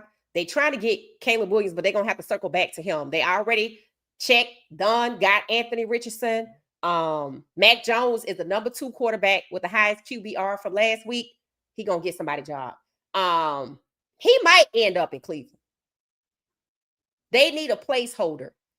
And they know they can't lose again next year. They need a placeholder until I want my white quarterback come out of school in 2027. I'm like, Mac Jones could end up in Cleveland. But if you got a good agent, it ain't going to happen. CFL or bust. I say screw Canada. I say screw that. I need Shedeur in Canada. That's what people don't understand. Look at what Shiloh is doing. I don't want to see Shiloh in Canada after this. I want Shiloh to stay on this content creator's path and start his own team. He could start a team. Shedeur could start a team. And they could play each other. And it don't have to be contact football. Do y'all feel like if they start their own league that it needs to be contact football? Why? What's wrong with flag football? The point is you want to see the excitement of Shedeur throwing the ball. You want to see the excitement of Shiloh covering somebody. It doesn't need to be contact. It's detrimental to their lives, the quality of life, right? And this is well known. That's why it's not talked about. Let them have what they want. If they think they want an all-white league, all white coaches, all white quarterbacks, all white offensive coordinators, let them have it. Instead of staying and forcing your way and risking getting CTE and diminishing your life and quality of life, let them have it and go start your own. They'll be back, but you should say no. And this time, don't disband your league to join theirs. That's what happened last time. That's what happened last time. So no, not Canada. I don't need to see Shiloh play football no more, unless it's flag football in his own league. I hate to admit it. I don't hate Dylan Gabriel, but I kind of got to laugh in an evil way when he gets sacked hard. I've never watched him get sacked. It said, I have asked for forgiveness. Oh, yeah. Now, I don't want him to end up with CTE either. I really don't, because it's detrimental to their lives. And it's sad when I see he's arrogant, right? But they really taking advantage of him. And I guess I'm that kind of person. I don't want to see nobody really be taken advantage of and be tricked and manipulated into believing that I matter or that he matters. And then really he don't. He just a wedge, because when he figured it out, he gonna meet Jesus. If he ain't figured it out already, I know you gotta be wondering, why the hell y'all put me out here against the Ravens? It should have clicked by now. How fast Stefanski came out there, how horrible he is, how many times he been sacked. I know his family like, something ain't right. And you gonna play against the Ravens? All right. We'll see what's most important. Propping Dylan up, and they ain't even prop him up against the Jets. So I think it's about Tommy Reese. It said 92.3, the fan came up with a short person sound effect when Dylan Gabriel gets sacked. Oh, Lord. I don't watch them either. It said, how is he nominated Rookie of the Week? Yeah, I don't know. NFL stuff hitting different, y'all. Thanks, Coach Prime. I see the light. What you say? You see the light, mediocrity and ignorance. I'm telling you, that's what it is. Mediocrity and ignorance, because that's crazy. Yeah, he is AZZ. Talking about JJ McCarthy. It said you can definitely bet on Cleveland to lose. I'm pretty sure people, and I don't know if how you bet. Like, does it matter if you bet early, like right now, or does it matter if you bet the day of the game? I don't know. But as you can see, what the bettor said, I love Dylan Gabriel. See, these are the people that put Dylan out there. Let's see what he can do. These are the people that roll with Dylan because they're not rolling with Dylan. This is no different than how Stefanski is treating Dylan. As a gambler, I love Dylan. Easiest money line in the league. In other words, I can benefit from this. Bet against him every single time, and so does Stefanski. If Stefanski is petty enough to say, when it came to Tommy Reese calling the plays, well, I mean, if you've played Madden, you've called plays. If he is that petty, he is soulless, and he feels just like this dude right here. I can get done what I need done because he's not good. He's not good. And they said Shedeur wasn't good. No, this cat right here was a waste of a third-round pick, and they don't even want to look into why that had to happen. And the question is, Dan Lanning knew what Dylan was. He knew that Dylan wasn't going to make it here, but he benefited too, right? They just using him. They just using him over and over and over. JJ McCarthy is just as trash. Yep. It said, but they keep brushing his butt off and sticking him back in the game. Right. And that's what's crazy to me. They went and got Carson Wentz off the couch because they realized that this guy is made out of wax paper and he gonna always get injured or hurt. He just gonna fold, right? He's not good. They bet the farm on this person. They had Daniel Jones over there who could have took over for JJ McCarthy, but no, they had to send him to get Anthony Richardson job.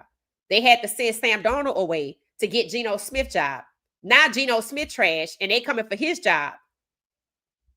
Just the biggest play. And here it is, Geno Smith thought that he was going to play and link up with his coach from Seattle where he was successful when he was booted out of Seattle to block Shedeur in the draft, pitting black players against each other. That's all it is. That's all it is. And if you black, you have to admit what you're being used for, right? Now they on keep singing Mendoza's name and all of these other people's names because they're not black. I'm like, yo, okay, again, let them have what they want. Go start your own. Deshaun will never hit that field because they paid him $230 million, not $2 in my opinion. They Kaepernicked him, and Miles said he never played with Deshaun. No team gonna take Deshaun. He has 22 open cases. He only has one open case, and it might be closed. And Myles Garrett said he not playing with Deshaun. Interesting. We'll see. Because we're about to see. One thing about it, we shall see. I'm like, because the Raiders game is coming and he can go back to practice, and then the Bears game is coming. So, and Myles Garrett, in my opinion, has already backed off of, kind of showing us that he is willing to submit. So he might change his mind. Let's see what happens. It said Deshaun needs to get his money and go. I mean, that's what's going to happen. Somebody owe him the money. It said, I personally think they know how good Shedeur is. They do. It said they'll wait until next year to play him. They not. And he will usher in the new stadium. False. False. No. Shedeur is expected to be draft capital. They should have ruined his career. They could have still been competitive. They could have won and still shipped him out. They are trying to hurt him by robbing him of the opportunity to play in the NFL, something he's wanted to do since they've known him as a kid. Cruelty is the point. And they letting Kevin Stefanski do it. So let's see what happens to him. It said Kevin going to play Dylan every game. Only way Dylan doesn't play if Kevin is fired. It says something is off about Kevin. It ain't off. The only thing that's off on Kevin is the white sheet. That's it. That's it. He letting people know how he get down. He lets people know. He seemed to be petty. That seems to be a new trait that has been revealed, even when it comes to somebody that's white. It said Deshaun is better than Dylan Gabriel, though. This is crazy. Yeah, I think everybody is. That's the point. And they still want to leave him in. So bettors are lining up to try to make some money. We're going to see what happens. It's that Shedeur won't play. Yeah, he might not. He might not. He might not. It's that outside of checking in with my veteran brothers. How y'all feeling? Okay. Welcome, welcome, welcome. Oh, it was Veterans Day. Shout out to all the veterans in the chat. It said, I think Shedeur will play towards the end of the season. Hey, Miss Texan. Okay. I say he's going to get 3 games. So I'm with you.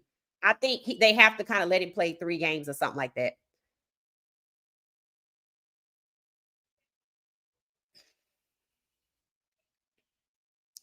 It says, hey, what she said. Hey, how you doing? Welcome, welcome, welcome. I'm still trying to figure out the God works in mysterious ways comment. Yep, that was interesting. That was interesting. My family was in the NFL craziness for 7 seasons. Who knows? Okay, spill the tea. Spill the tea. If you need anonymity, email me. Spill the tea. It said Fanatics is winning for sure. Yep. Because now they got people looking NASCAR's direction. Truth, it's a crazy life. Yep, it is. It said Dorsey doing much better in Dallas. I'm pretty sure Dorsey was happy to land in Dallas. I'm pretty sure. Why? Because Dallas is probably nicer than Cleveland. No offense. No offense.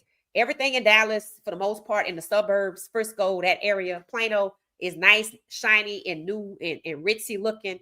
And they only like 55 miles from the state line of Oklahoma. So, you know, you could go do something else. But Cleveland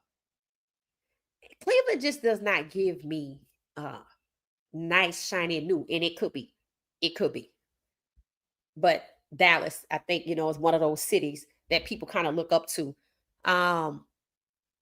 Yep, hit the like button for me. Hit the like button. It said, I expect Shedeur to have similar experience to Baker Mayfield. He'll get to the right place eventually. We pray. And then what?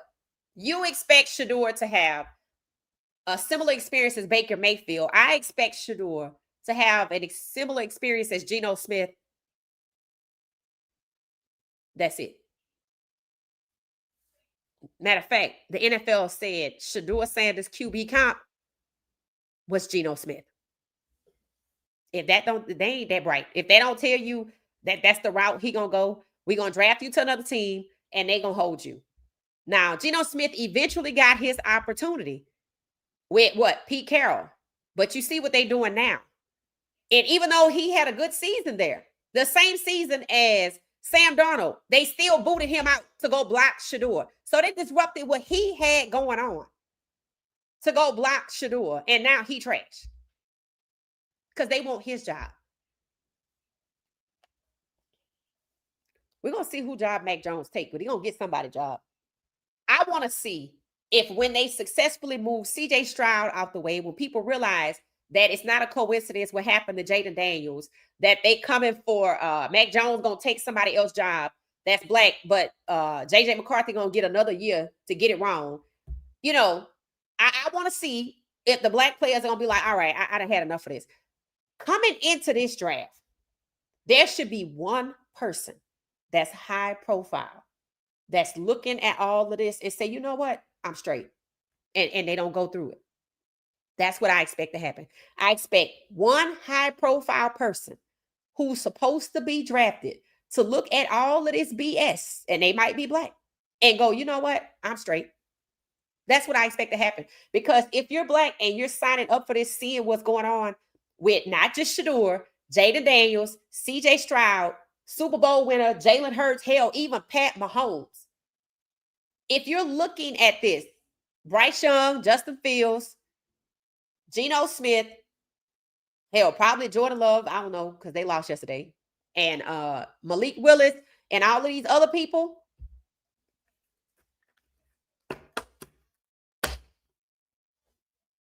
I'm straight. Because remember, it was all about Lenore Sellers. He got concussed. It was about Thomas Castellanos. I don't know what happened there. Now it's Dante Moore. But he's not even on the top 5 list. Number 6 is actually Shambliss coming out of Ole Miss, but he already not getting the Jackson Dart treatment, and he in the SEC, and they win it. I don't know if he's coming out, though. I'm expecting somebody to look and go, Let's see if it happens. Because it's a cesspool of mediocrity and ignorance. And the ignorance is stifling. And it could be somebody that made millions in college already, like Darian Mensah. He like, I got $8 million. I want to go to law school anyway. Somebody like that. Somebody that actually has ambitions. This is supposed to be a 3-year project. And they just, you know what? I'm good. I pray it happens. I pray it starts a domino effect. Because that's what needs to happen. You have options. Exercise them. Go where you're celebrated, not where you're being excluded in your face. And that's the problem. It's in your face ignorance. Like they thumbing their nose at you, not even trying to hide it.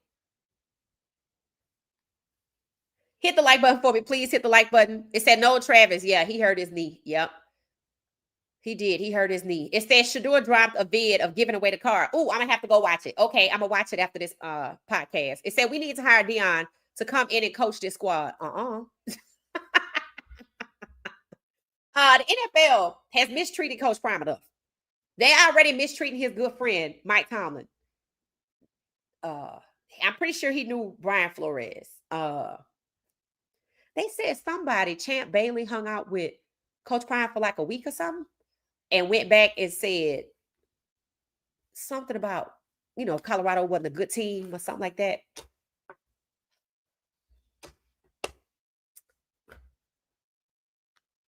I think I said this already.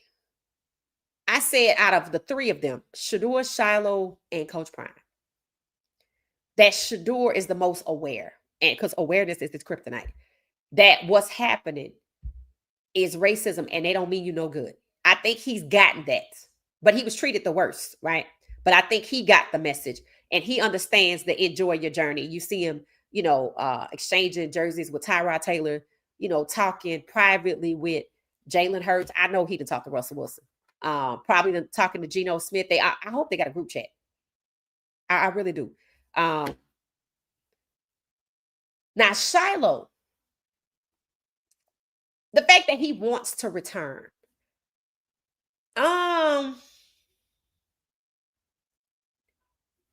It could be because his father played and maybe he want to live up to the expectations, but he shouldn't want to return.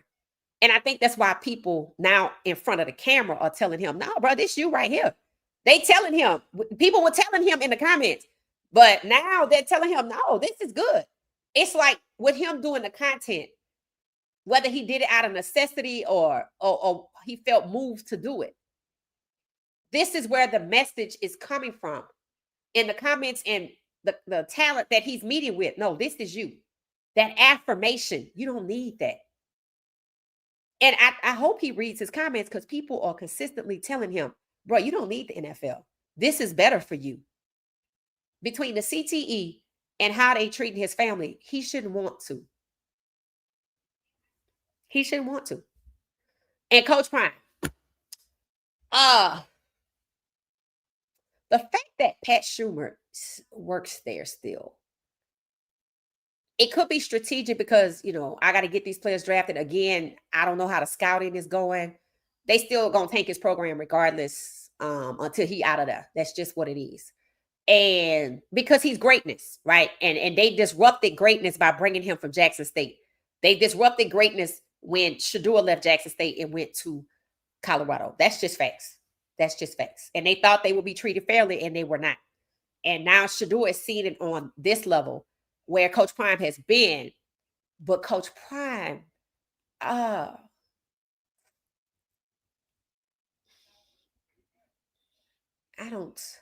when I heard about the whole Champ Bailey coming to visit and he went back and was like, nah, whatever.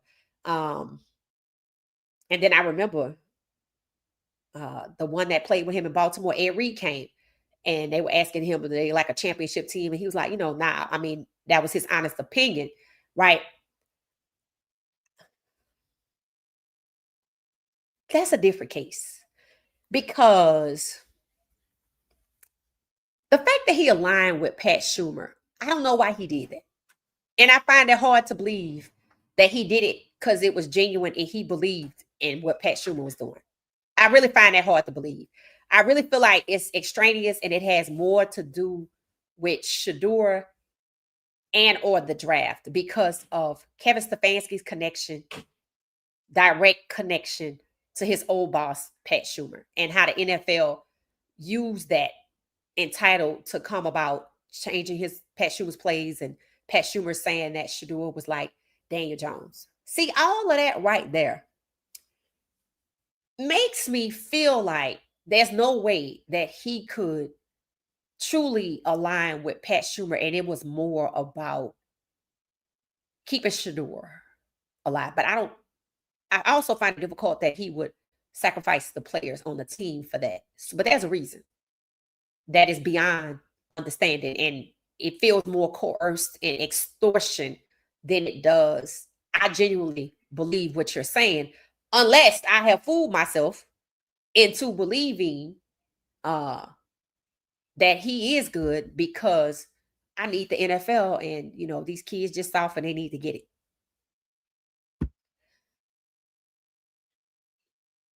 Shedeur gets it, I think. Shiloh, not yet. Coach Prime, I don't know. I wish the best for him because I don't know. People saying the fans are ungrateful for saying, asking if Coach Prime should be fired. But here's the thing. The fans didn't say that. FanDuel, a damn betting app, said that. A betting app put out the question, should Coach Prime be fired? Fans didn't say that. But people coming at the fans. And when they talking about fans, they could be talking about CU fans that were pre-Coach Prime fans. Because I know we didn't say he should be fired. I said he probably going to be fired. I said because he's black, he should not ignore what happened to the other black coaches at CU. He's only the fourth over 100 years. And most of them are recent and they got done dirty. And look at how his program has been sabotaged since he's been there. It's almost like he's being set up to be fired. And now he's second to last. And I don't think with 2 games left, they can get him in last place because that's what Oklahoma State is. And they fired their coach. Oddly enough, nobody has come along and pointed out how much money Coach Prime makes, and he's second to last. And just like people are pointing out about Armand St. Rob Brown, that his politics, they see what side he on. I'm going to just say this. I was on this podcast when the Lions played, and I said to y'all, why they keep talking about him? Is his mama white? I said that. Come to find out, they were fawning over him because they knew he was a Trumper. When you're black in the NFL and they fawn over you, there's a reason. There's a reason. And I thought it was because, we see a lot of the players with their moms are white. I thought it was because his mom was white. No, it's because he's a Trumper. He aligns with their politics. And just pay attention to see what they are saying about Coach Prime. Surprisingly, nobody's brought up the money. He getting paid $10 million a year. Nobody's done that. That is very shocking. That is very shocking. But the question of if he should be fired, it didn't come from fans. It came from FanDuel. Why would FanDuel put that out there? I don't know. There's a lot of engagement you could get, but to be messy like that, I don't know. I have no idea. Again, these are all NFL partners. Prime, not a problem coach. I think Coach Prime is a good coach. I think CU is stabbing him in the back, and he don't know. That's just what I think. So that's just what I think.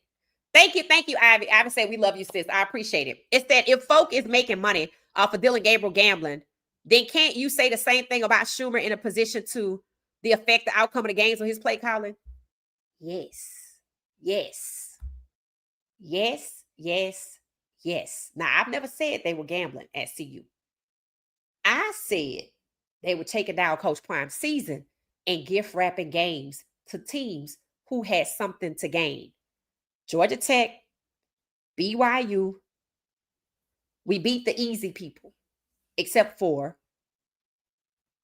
West Virginia.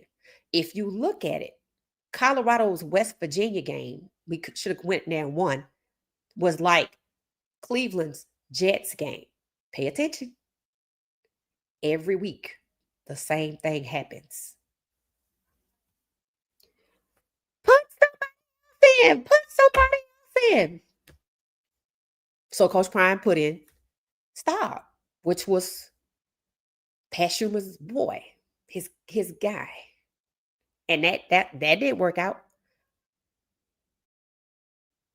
And he remained QB2 in front of Juju.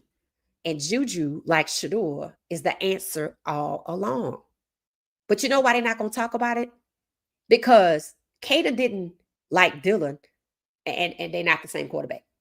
Caden did not just walk up to see you and start football. He was invited in. And now nobody want to hold accountable the people who invited him in. And the people who invited him in want to distance themselves from inviting him in. When people pointed out, we should have just started with Juju. Everybody else got a freshman quarterback. Why we can't have one? BYU got one. They undefeated, right? Because people didn't want CU to win this year. And I think I need Coach Prime to understand it is not a coincidence that in the 3 years you've been at this school, you have been sabotaged year after year after year. Sure, at Jackson money, somebody might have stole some ticket money, but you can fix that. But you can't fix this. And when it's not your own offensive coordinator taking down the team, it's the refs. And CU does nothing about either. They just let it happen and say, we back Prime 100%. Okay, we gonna see. Maybe because they don't have the money, according to Chesney, to move him out. So what else am I going to say? But I don't do anything to protect people on the inside or the refs that I clearly could, because the Big 12 brings in a ton of money. But they just let it happen, just like what they say. He don't really have no deep pockets like Texas Tech. Why Texas Tech got deep pockets and Colorado don't? Because last I checked, Texas or and Colorado, whatever they got going on, is tit for tat. There's money in their mountains. Texas Tech got the money, and hell, might have Jordan Seaton. I'm just saying. He put that out there in his story for a reason. When you put something in your stories, you don't want everybody to know. You want select people to know. Take me to Texas. And I told y'all he was repped up with Clutch Sports, and those people are like, look, these people want to offer you $5 million. You know, the other old lineman got it. They say they could give it to you. They will pay for Jordan Seaton to come help them win. But let's see if it happens. So, you know, I think people say Coach Prime's issue is Coach Hart. That's what they say, right? I thought Coach Hart was gone. It's somebody they say he brought to the table. He need to fire his friends. That's what they say. He need to fire his friends. I'm like, it ain't just his friends. This is just like Stefanski. It ain't just Dylan is the problem. Stefanski got to go. But instead of Stefanski, Pat Schumer got to go. It's not a coincidence that this West Virginia game, we really should have won. And you saw Juju look like he could get in there and come back. And you saw, you know, they started off slow, so he don't come out the door. And here's the thing. Is Pat Schumer coming back next year? We got 2 games left. They on a bye week. Let's see if people start bringing up the conversation before he leave. Because Coach Prime said he was going to make a lot of change, but that don't mean you're going to make a change at OC. People not ragging on the OC because he defended the OC. They think it's the positional coaches. But if you sit back and look, I think Coach Prime has had a new OC every year that he has coached in college. Jackson State, year 1, was a different person, OC, in year 2. Colorado, year 1, a different person in year 2. Pat Schumer is the common denominator. Pat Schumer is the common denominator in year 2 and year 3. And that's why they're making a case to bring him back. And let's blame Caden. Let's see how this game go when they come back from the bye week against ASU, because Juju was sacked 6 times or 7 times. That's excessive. So if Pat Schumer is still aligned with Staub, and they already had Staub at position 2, QB2, and he's still my boy. Now I got to get Juju out of here because I already was successful with moving Caden out. You can't let Juju get sacked like that because he going to be gone. I know he say he want to stay, he young, right? You let him get sacked 7 times, 6 to 7 times in these last 2 games each. 7 times 3 is 21. They're going to see he on the path to being like Shedeur. Pat Schumer was also the OC when Shedeur got sacked over 30 some odd times.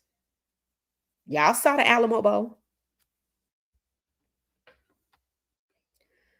You get ready to see with this Arizona State game what the priority is, where Pat Schumer is concerned. Because I'm convinced he ran off the kid that signed with Texas Tech.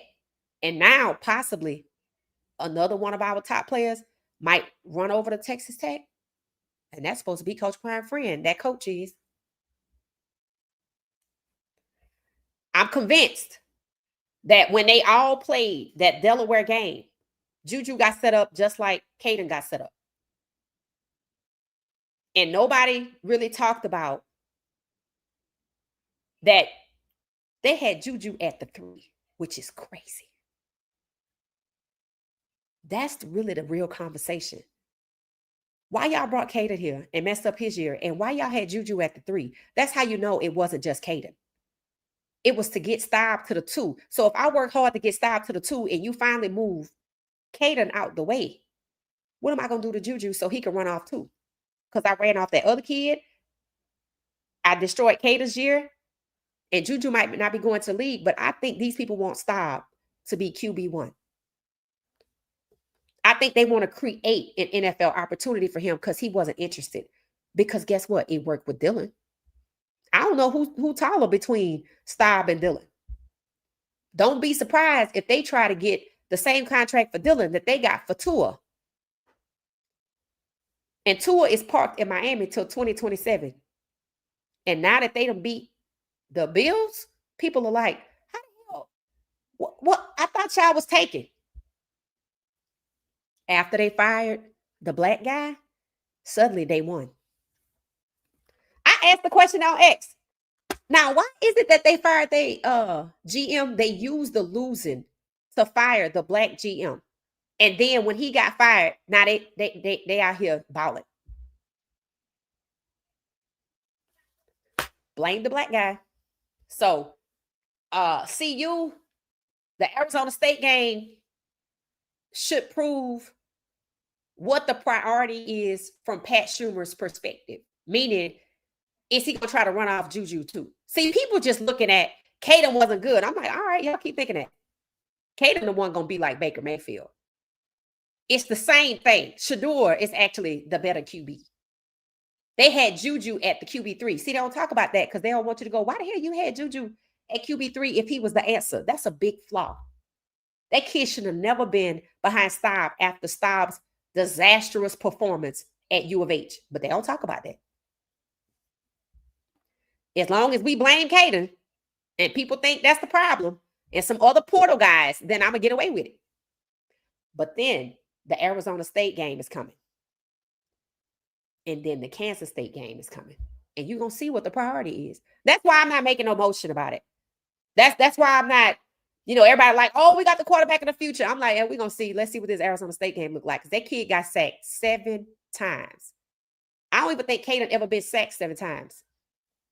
I told y'all, Caden, I don't think he was used to being sacked like that. People said he was shy, timid. No, he knew what was going on. He done played enough football. He didn't know. Juju is young. Caden on the way out, Juju on the way in. They have a different perspective. Because if this was Juju's NFL year and they had him at the 3, he would not be back. He would not be back. Even if this was his second to last year, he would not be back. See, it's different when you're a freshman because you're not a threat to be a black quarterback in the NFL.